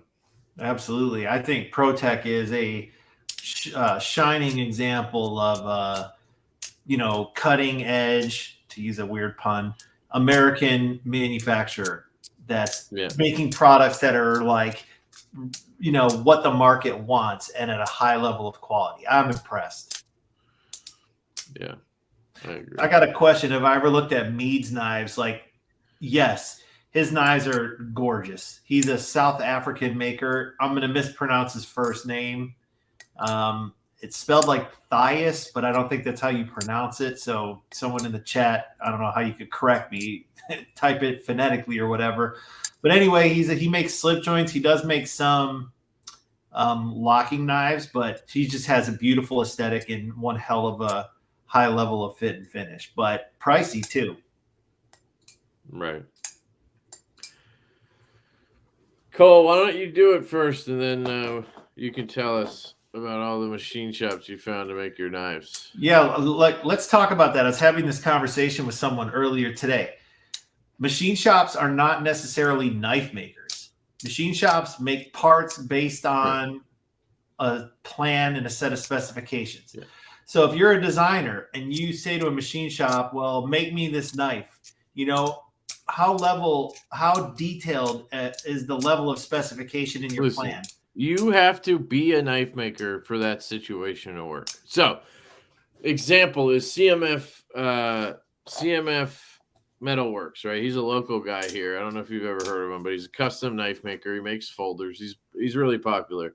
He has a mid-tech knife right now. That's what we'll call it, mid-tech, where there's a dude in Erie, Pennsylvania that makes basically a lot of the parts for him.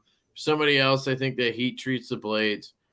But it's basically OEM'd by machine shops, but then it comes back to him.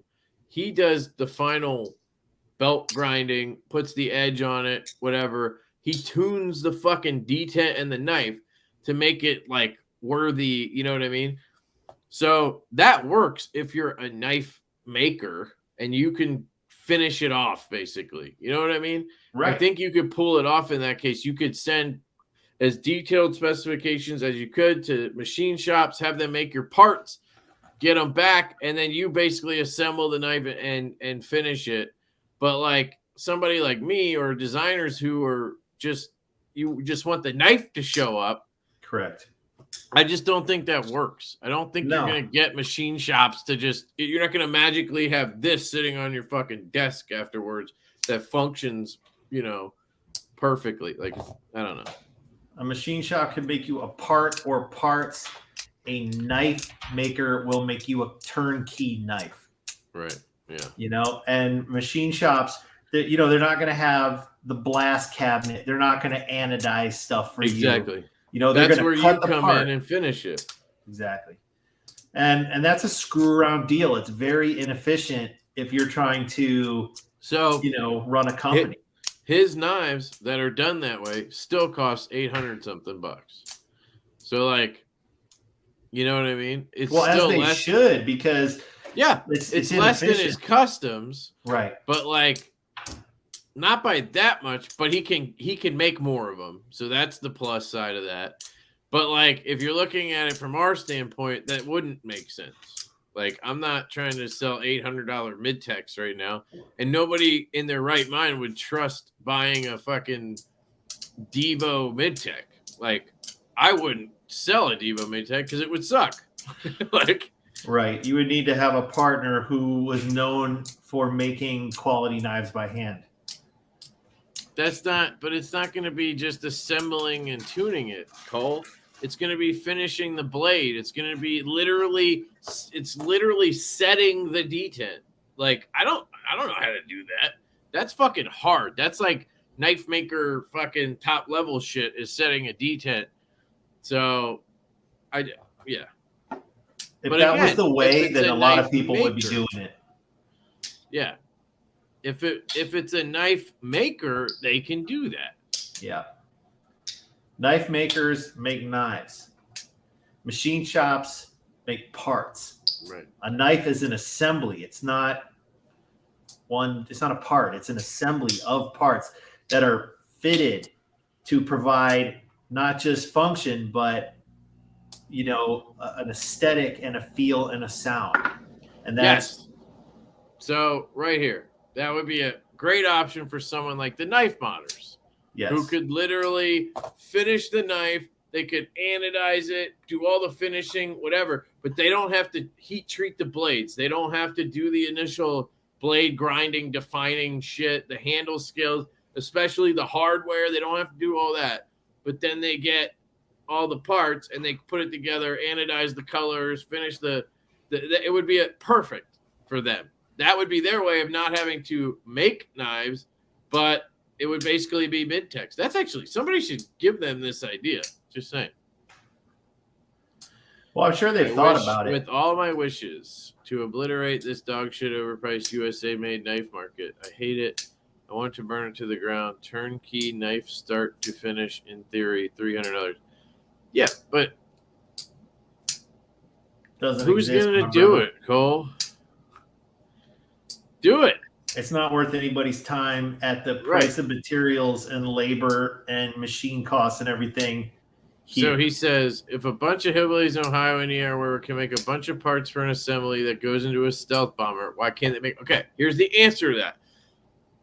They make 8 times as much making the parts for the stealth bomber or the space program shit than they would making a knife. So the difference between here and China is here we don't have enough engineers and enough machine shops where we have overflow. In China, they have so many engineers and machines basically that like they're covering all those bases, and then they got extra and they want to make some money. So they find shit that needs to be made. If we were over here collecting fucking staplers, they would be making baller ass staplers right now. They make these fucking things.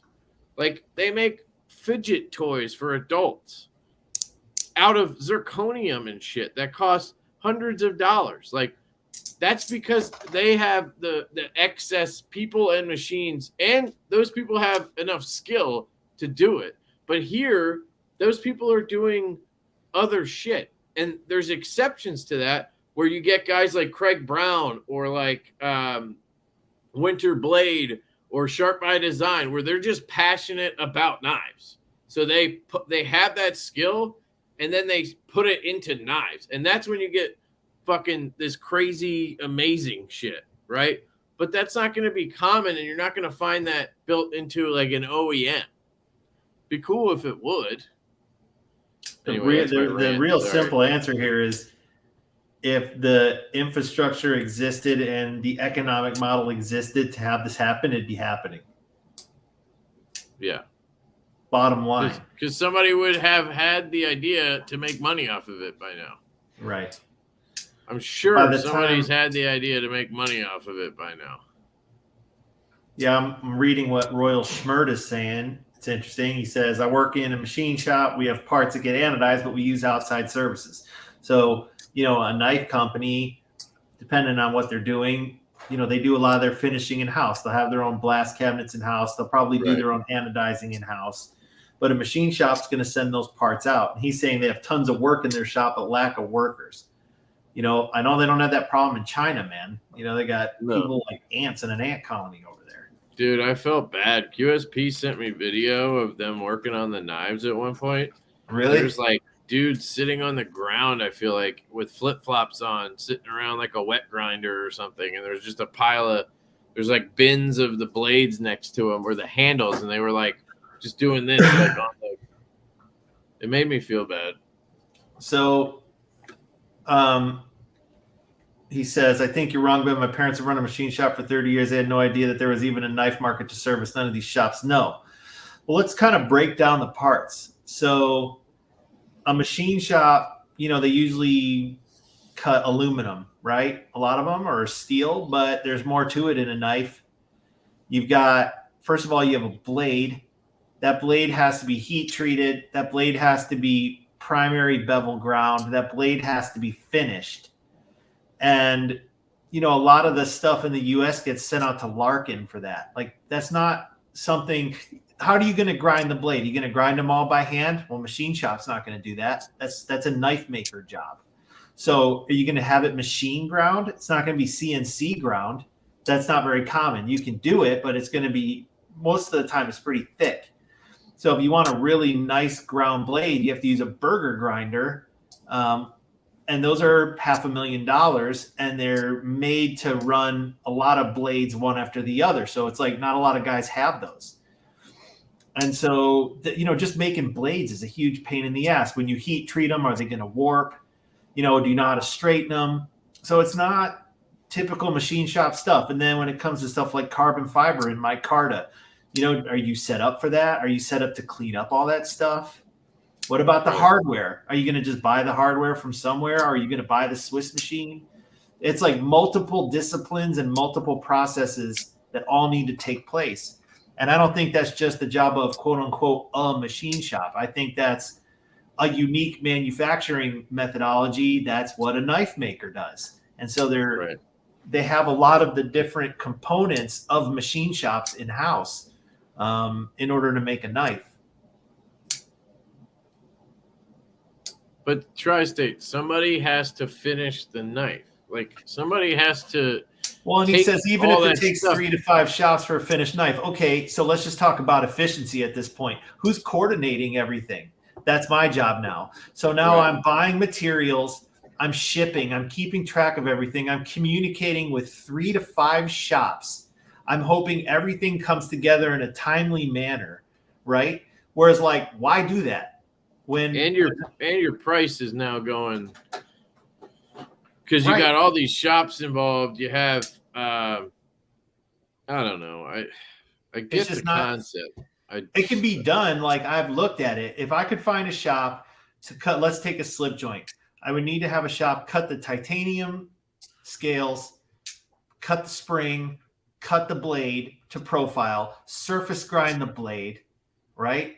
Then I'd have to ship the blade off to get it bevel ground and tumbled. Right. Then I'd have to have someone blast everything.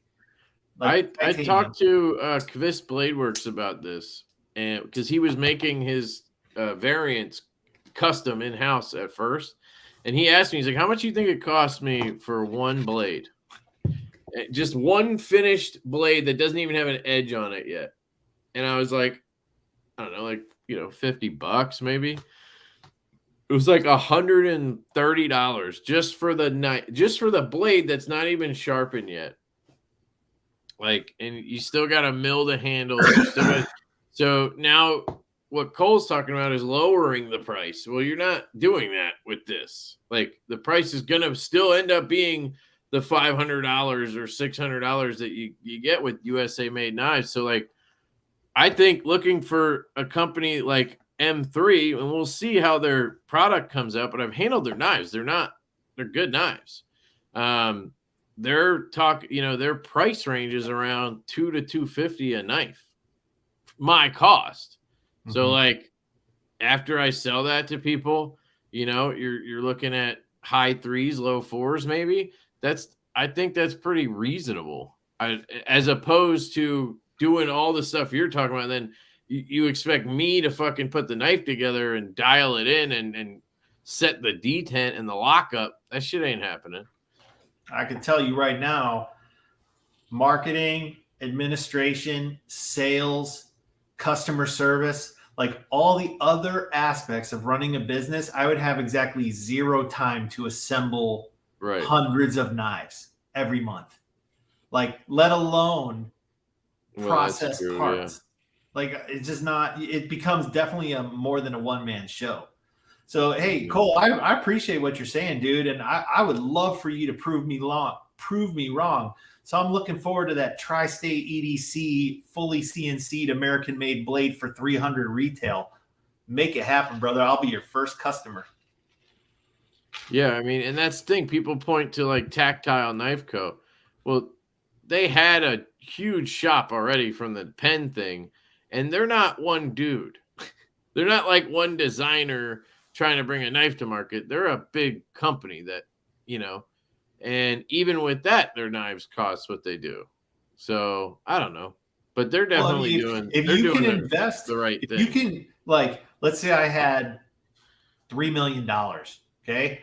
Buy a piece of land, have a shop built on it, buy a CNC, a wire EDM, grinders, all the equipment to assemble, tables, chairs, then hire the right team of guys and an engineer. Well, boom, we can make some American-made knives, and they'd be dope.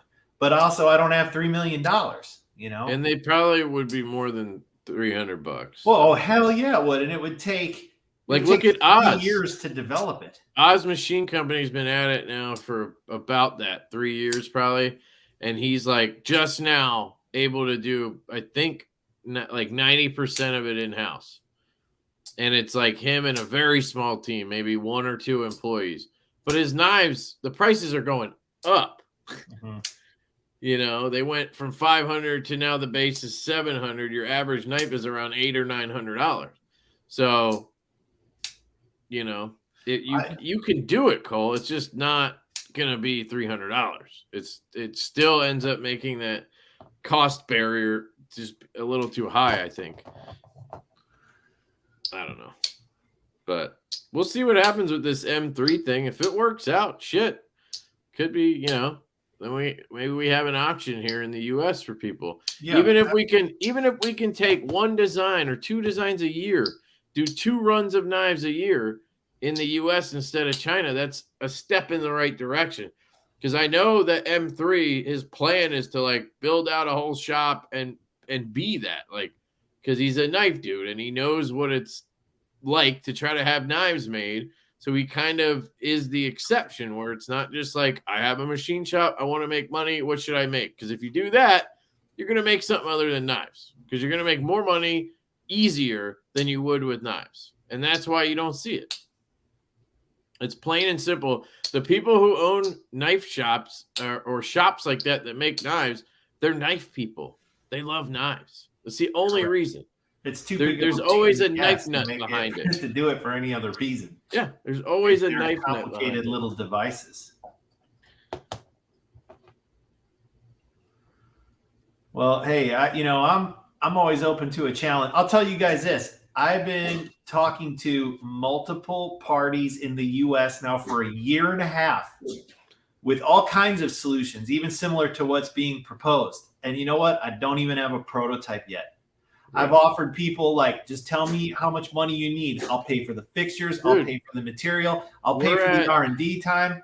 Nothing. Ben, we're at 4K into the whole M3 thing. And that's just supposedly like any other OEM.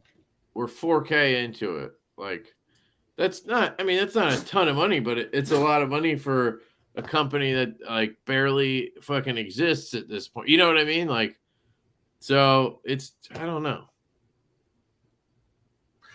Yeah, for me, I don't even have you talked to him about it? I've met Kevin a few times. He's a good dude. I was supposed to have lunch with him because he's here locally. But we never talked specifically about him doing any manufacturing for me. I wonder if he could, if slip joints would be on the table. He doesn't make them. I mean, it's you'd have to get a prototype made and then go. I would love for anybody in the United States to make me a prototype. I'm not interested simply because of the time allocation in doing anything more than screwing them together. Like, if I got to get parts made, I'll screw them together. I'll give that a try for small batch. But like, I don't have anywhere to put a sandblast cabinet. I don't know how to grind blades. I watched a guy grind a blade from a blank. It takes a long time to grind a blade. And I was like, holy shit. Like, yeah, no, if this is how you would make 500 of these things. Like, there needs to be more than one guy doing this.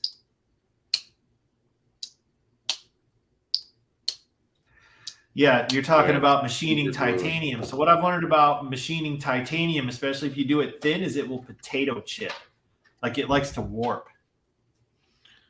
What I have learned talking to a lot of these smaller shops, for whatever reason, everyone hates.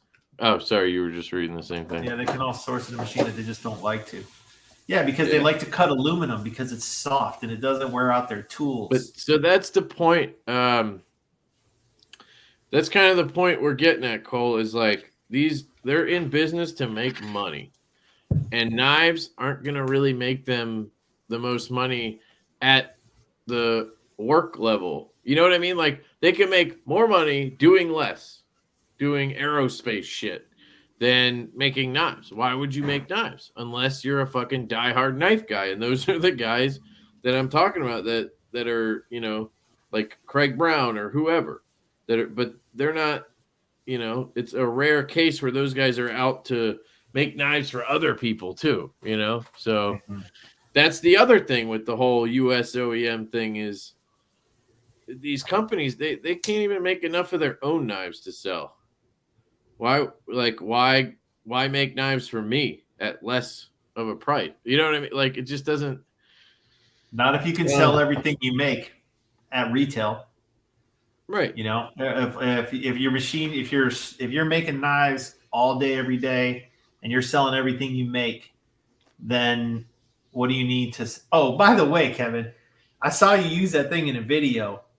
I think it's time for a new one. Although I do love to see the amount of usage gone into that bad boy. I just want to say, dude, this bad boy, I had like 3 or 4 of them. I must have maybe. Is that from the JWK? I think this is one from the first, from Blade Show, because it's a little smaller. Yeah, that's an 8x8. Yep, that's from the JWK, the OG JWK. This is what inspired this. Yeah, I have your Devotel. I took it to the last show. I use it. Absolutely fucking genius idea, dude. So shout out to Ben for that idea. I use them constantly, man. The ones that come with knives are trash.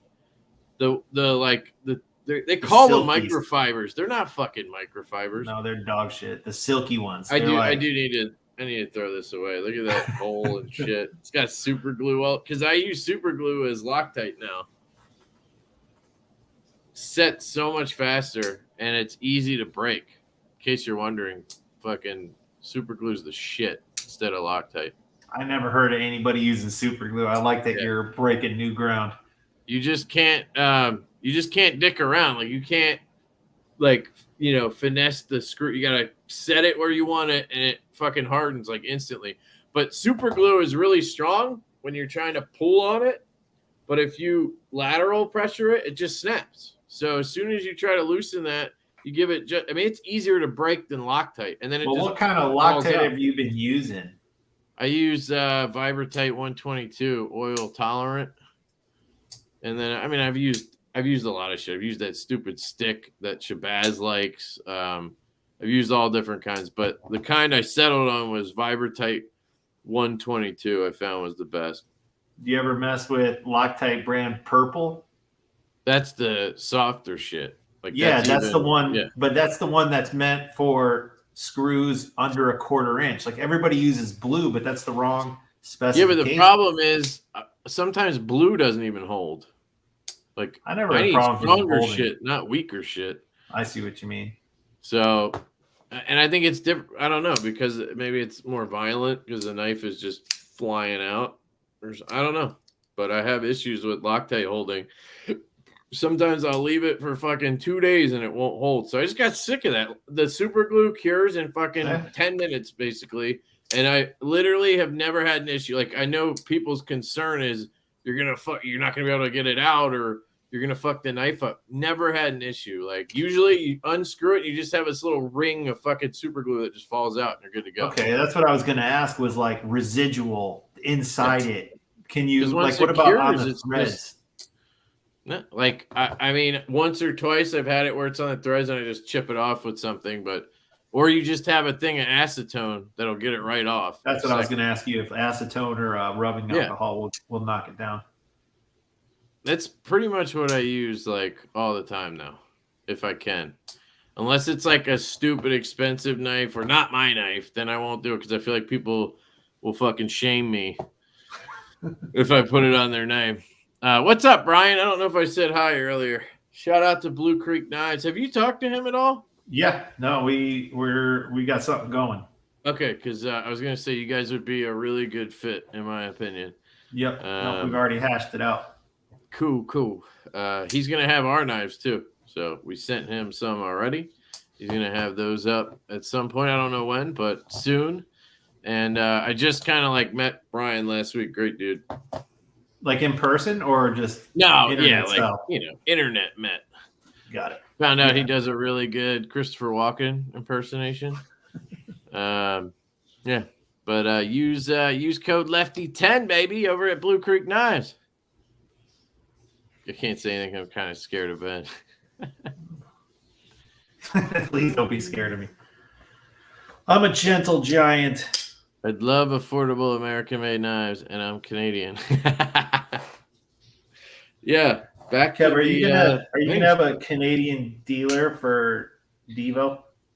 So, I just at this point, like, I don't have enough knives for that to make sense, and like, we mostly want to sell direct if we can because we can make more money while we're small like this. I totally now understand why people use dealers though, because packing and shipping 400 orders last week, 2 people was like the most brutal weekend ever.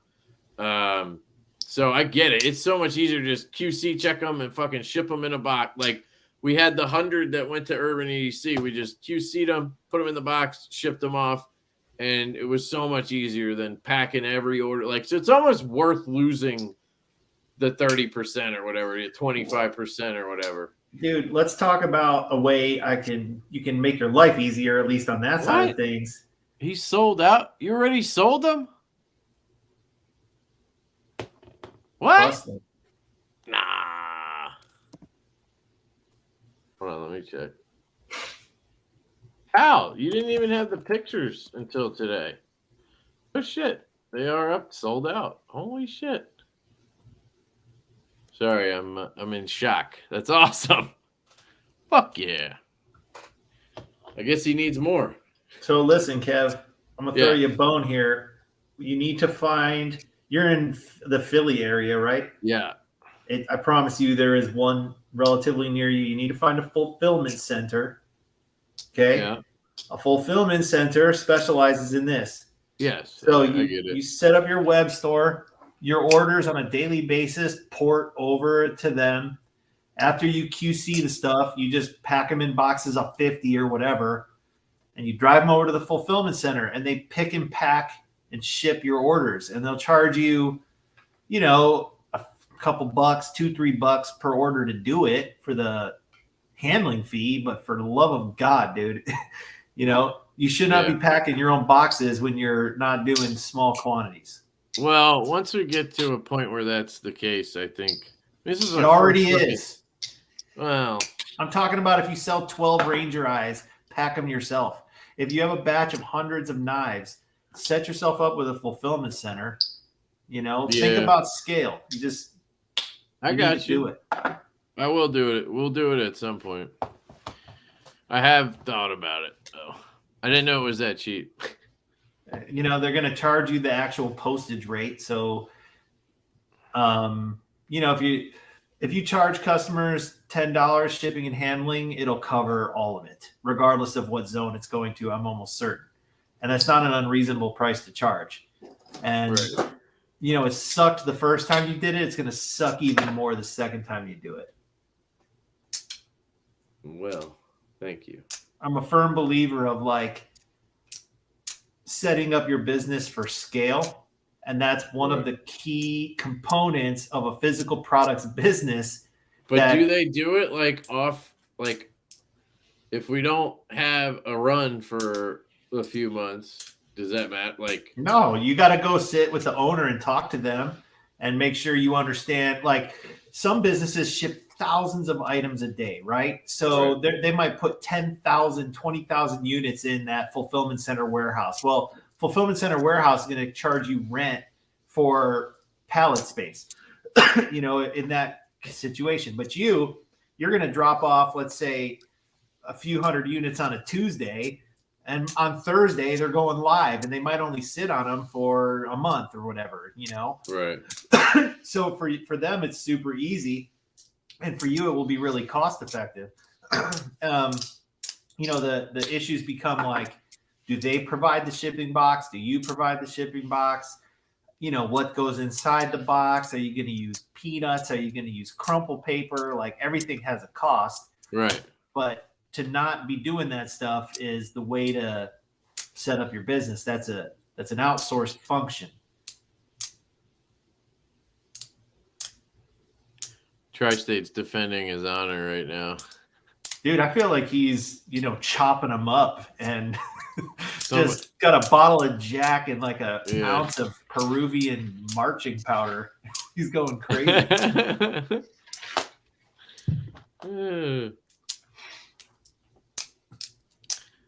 It is funny. What's up, Grumpy? Can you guys show off the Benny's clip in Arctic? I only have the Yeah, he's got it. I got the Toxic Green, I believe it's called. Toxic Green, Camo Carbon Toxic Green. My Two-Face.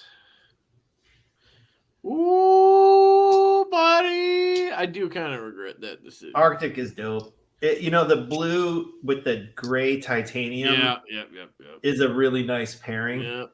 The green is cool because it's really unique. And it's Arctic different. Storm, it's different. This is probably the most popular fat carbon color. Yeah, so I'm not saying Arctic, it's played out, but probably the White Storm might be, but I don't know, it's close, dude.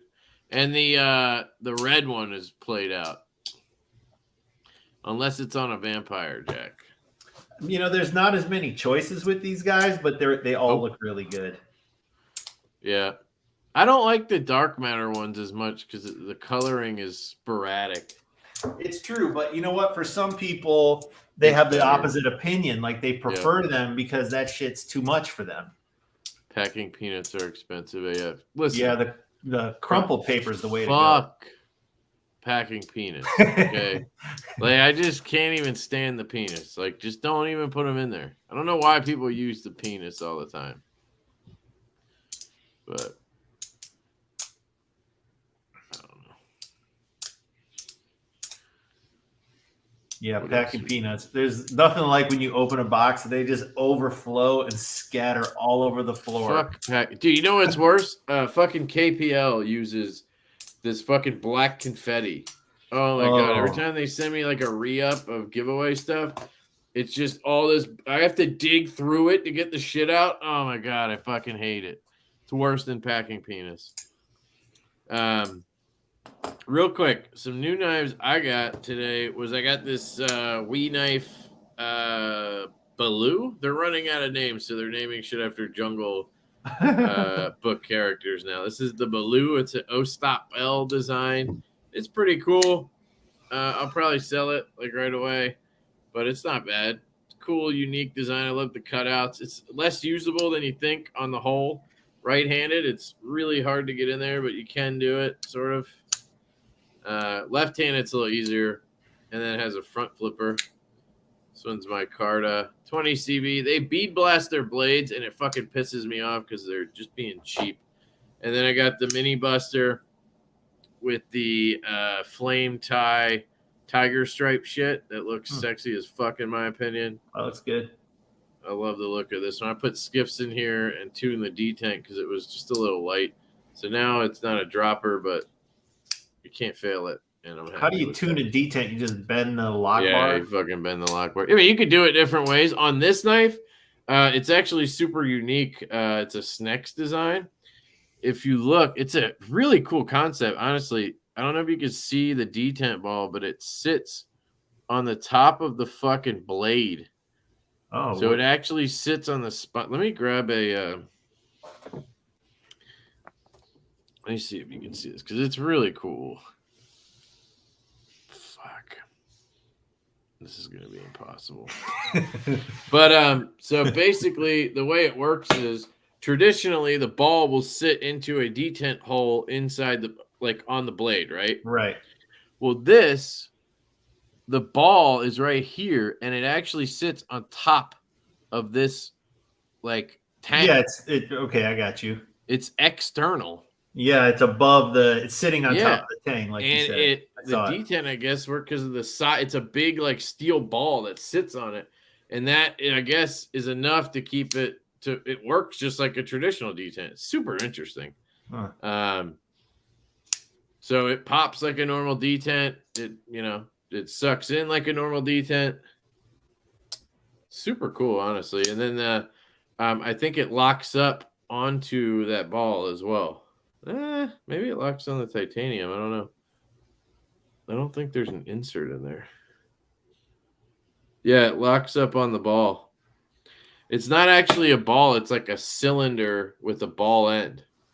It'd be cool to take this apart and show people what it looks like. But anyway, I got this also bead blasted, which annoys the fuck out of me. $280 knives with bead blasted blades. And then I got those C Reisners, and I think that's all the new stuff I got this week. Yeah, I don't know, whatever. And then I do have some stuff to give away. I have a bottle of KPL Heavy. I have a bunch of different swag. I thought I had a jack sack thing or the coin. What do you call those? Are they just slammers or slammer? My jack sack. Yeah, those are slammers. I thought I had one. I was hunting for it. That's why I was late, but I couldn't find it. So thought I had an extra one. And then I have grab some from me at West. Yeah, I'll do that. And I have this petrified fish Tonto Beluga. This fucking ridiculous ass knife. Look at that thing. Now, what's the story with petrified fish? Like I've been seeing some of them, and they look pretty good.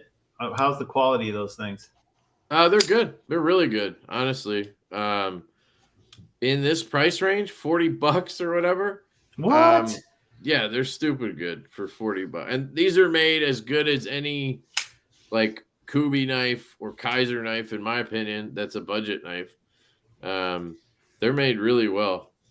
So, yeah, the action's They're solid. They don't feel cheap in any way, and they got that action dialed. And then this one comes with washers that you can replace your bearings with, which is cool. Damn, those. And then it also, in Devo fashion, comes with some extra hardware. So cool. That's the knife we'll give away. Blake asked about slammers for the Pogs. Hey Blake, I at the knife shows, I have these little kits called Jack Sacks. At the first set of Jack Sacks, yeah, there you go. So the first this is mine. I wasn't gonna give mine away. No, I thought I had another one. The first set of Jack Sacks I made had a microfiber cloth, and then once I introduced the Pogs to the world, yep, the second Jack Sack I made had a slammer in it. Yep, I've had both. I can attest to that.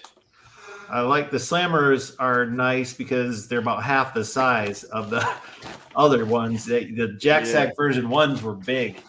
These ones, yeah, but you got the airhead, man. You got an airhead. I couldn't really fit a candy in the second set, so yeah. Yeah, Blue Creek has petrified fish. Go check. Every time I see a petrified fish, like a picture or video, I'm impressed. I'm like, man, those look like they're well made. I do have to shout out White Mountain Knives though, because that's where this came from. Shout out to them. You can use code Lefty10 at White Mountain Knives or Blue Creek Knives. Get 10% off. You get free shipping. Both those retailers are killing it. How much for slammers? Will you just sell them? Anybody on the stream, you guys want a Jack Sack with a slammer? Just send me an email, support@jackwolfknives.com. I won't charge you for it. I'll hook you up. Sick. Being up in the PNW, I got screwed by the Blade West relocation. Yeah, because Blade West used to be in Portland, and then it moved to Long Beach, and now it's going to Salt Lake. Yeah, I'm excited for Salt Lake. I think people are. It's like a great time of year to be out there, especially for me. It's been so damn hot. I'm looking forward to, getting a taste of fall-like weather. Yeah, it just turned here. It's like It was cold tonight. Yeah. Oh, can't wait. I know. I did not expect that in the middle of September. Usually it's still blazing hot here. JN, just send me a message, bro. I got you. Yeah, just hit them up. What's the what'd you say? What's the support email? Support@jackwolfknives.com. Yeah, I got some Jack Sacks left over, so I'll hook you guys up. Yeah, Salt Lake's going to be fun. Of the Jack Sacks? Yeah. Well, when I go to remake the next batch, I'll probably change the color because there was some choices. But I made 1,000 of them. And so, okay. Yeah, it's like what we did with the keychain, the bottle openers and the microfibers. So you're not changing those until they run out. No, and it's like you got to do things kind of in bulk, right? Because the Jack Sack doesn't just have a slammer in it; it has a Pog in it too. And you got to buy the baggies, you got to buy the Pog, you got to buy the slammer. It's like a kit. I mean, they add it up, but they're really freaking cool, and I think people appreciate them. So, yeah, that the extra shit's not cheap.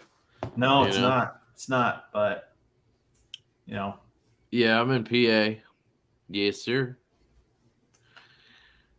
All right, let's do the giveaway for this guy. And I think, what time is it? 11:40. Okay, yeah, I gotta wrap it up. My wife's gonna be knocking the door down. All right, so is there anything you want to cover about the drop or the Benny's clip or anything before we jump into the giveaway? Just give it the quick rundown real quick. Guys, tomorrow, Friday, September 16th, authorized dealers in the U.S. and international, we're dropping the Benny's clip. Goes on sale 11 o'clock Pacific, 2 o'clock Eastern. JackWolfKnives.com. There's an authorized dealer page. You can see the list there.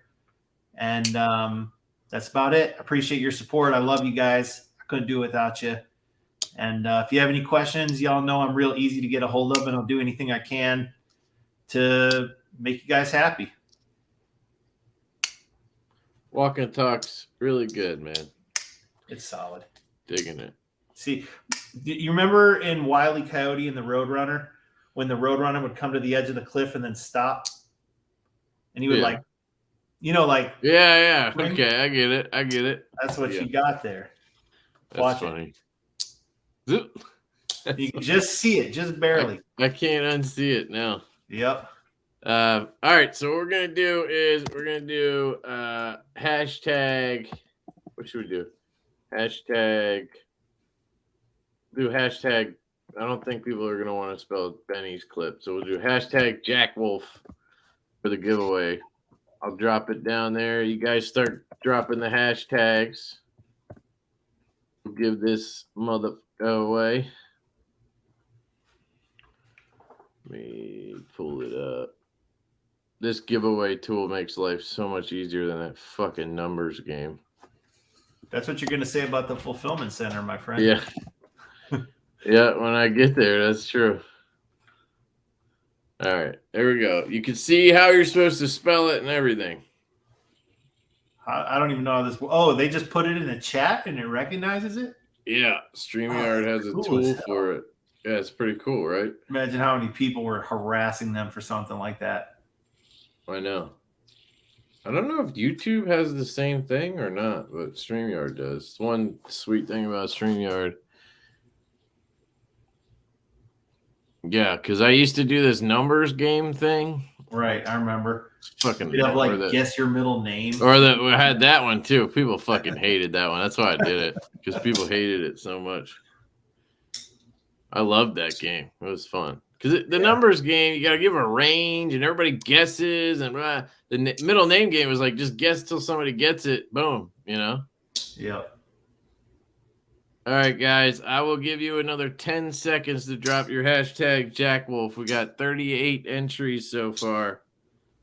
9, 8, 7, 6, 5, 4, 3, 2, 1.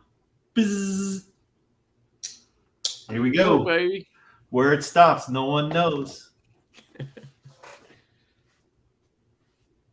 Oh, Nick Groffs. Nick Groffs to the E to the D to the C. Yeah, baby. Congratulations, Nick Groffs. All right, got your name on there, bro.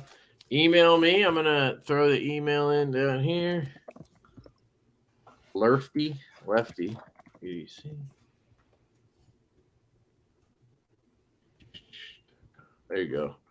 All right, Nick, just email me your address and I will get this shipped out to you tomorrow. Cool. So we got that wrapped up. Yeah, dude, I'm excited for so here's the thing, because I always have one before the drop. I'm always excited for the drop because that means the next one's coming soon. So I'm excited for the Vampire Jack in red fat carbon, the lava flow fat carbon. So can't wait for that in a couple weeks.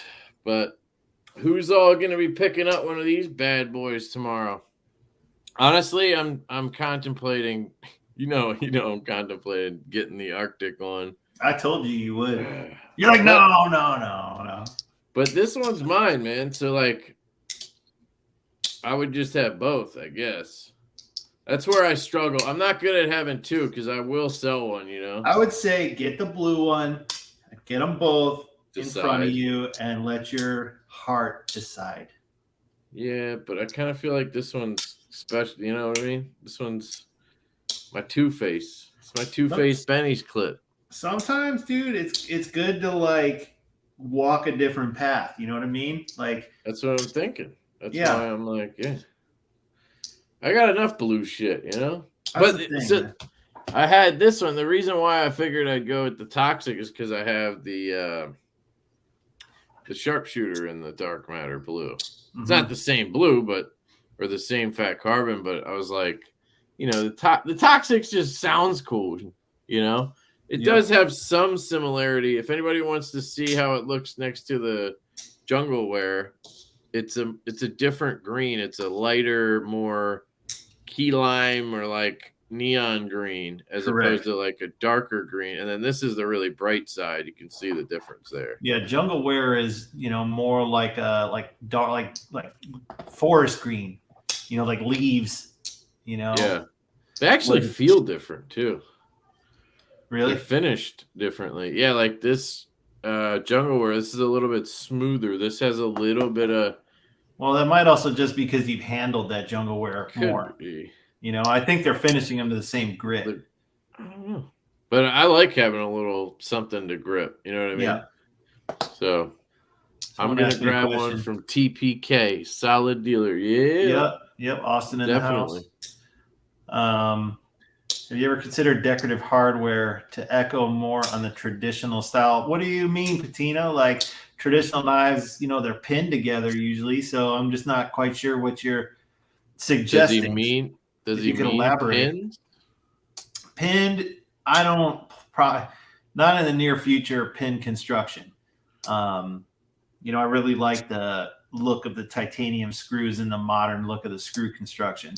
And there's a lot of really nice pin knives out there. So winter's coming and Arctic's going to be good. Then I want to see a pair of knives with the same silhouette, but one upside down as far as edge. I don't know if I follow you, bud. I think he's saying like do one like this and then do one that's flipped over that's a reverse tanto. You know what I mean? So same handle and everything, but this one's a Warney and then the other one's a reverse tanto like this. Does that make sense? Right. Yeah, just it either slopes down this way or slopes down this way. You'd have to, the blade shape would matter. Like it could work with the sheep's foot. Yep. You flip this over and it would work technically. It'd be a crazy tanto, but the other thing, has there ever been a tanto slip joint? I don't think I've ever seen one. No, but I've been thinking really long and hard about designing one. It's if you think about it, like where the tip is on a tanto, which is like going to be up here, is like where's it going to sit in the handle? So the handle is going to have to really swallow it. Be a fun project at the least. Let's just say you'll probably see one from me eventually because, a modern slip joint makes a lot of sense to have the modern. I guess tanto's not really a modern blade because it goes like back in Japanese history. But as far as like not pocket knives, it's more of a modern thing. Yeah, it would be interesting. Or you know what I would love to see? Is a hawksbill, dude. I want to make a hawksbill design myself so bad. I love them, dude. I love them. I've been thinking about that too. I know they won't sell, but like I still want to do it. Two concerns. One, will dudes buy them? And then two, like they're pain in the ass to sharpen. The recurve? Yeah. I mean, it's like more than a recurve. It's like a fucking arc. So but it's I don't know. Cool. Dude, there's Great Eastern Cutlery makes one, Kevin, on the Viper frame. So like the swayback frame. Yeah. And it's just this big ass hawk. It's mean looking, dude. We got to get you one of those. Yeah. It's like the cotton samplers, right? Or am I crazy? Cotton sampler is a little different. Cotton sampler has like the notch, like where you can wrap your finger underneath. All right. I'm thinking of something. Yeah. Look up right now. Go to your screen and type in. I'm trying to think what the hell they call that actually. Type in Great Eastern Cutlery Hawkbill. So they had it in two variations. They had it in their farm and field variation, which is like the less expensive ones with Delrin or micarta handles, no bolsters. But then they had one with like with a bolster. Hold on, I'll find it. Great Eastern Cutlery Hawksbill. All right, then I need to wrap this up. Here's one. GEC number 47. Hay and Helper. Yeah, but not the Hay and Helper though. What? There's. Oh yeah, hold on. I think it is that one. Oh yeah! Holy shit! Okay, yeah. It's a video, so hold on. Let me just see if I can. Shout out to Knife Crazy. Helper on the blade there. Get it just right. Yeah. Is that it? Yeah, so those are knife bright scales. Those are glow in the dark scales. Yeah, dude, that's dope. Got, Farm and Field, made in the USA. Sick knife, dude. Great yeah, PC see, cutlery. to me, that's super sexy. Like, I want a Hawksbill. It's a look at that thing, man. Cool Mean blade. looking. I mean, that Hawkbill, that could. Yeah, see, that's the kind of thing I would love to design and see. But it's because I'll use that. I just love having that tip. But I get the sharpening and will people buy it thing. So it's, I think once, if I'm more established and, you can afford to have them sit around potentially, or just, let's say you're doing larger production runs at that point. Right. That's what I'm. A small run of Hawksbills and a small run of something else. Then you don't have to make so many. Exactly. Yeah. You don't want to, or mix the blades up. Yeah. Right. All right. I got to wrap it up. It's before I late, get my dude. ass kicked. Bedtime in this. But yeah. Thanks for coming on, dude. I appreciate it. I appreciate you having me. All right. Cool. Everybody pick up a Benny's clip tomorrow. Again, that's 11 a.m. Pacific, 12 Mountain, 1 Central, and 2 Eastern. Look at that. I know my time zones. That's right. The dealer list is in the description of this live stream and in all of my videos on the Jack Wolf knives. So check them out. Thank you guys for coming out. Anything you want to wrap up with, Ben?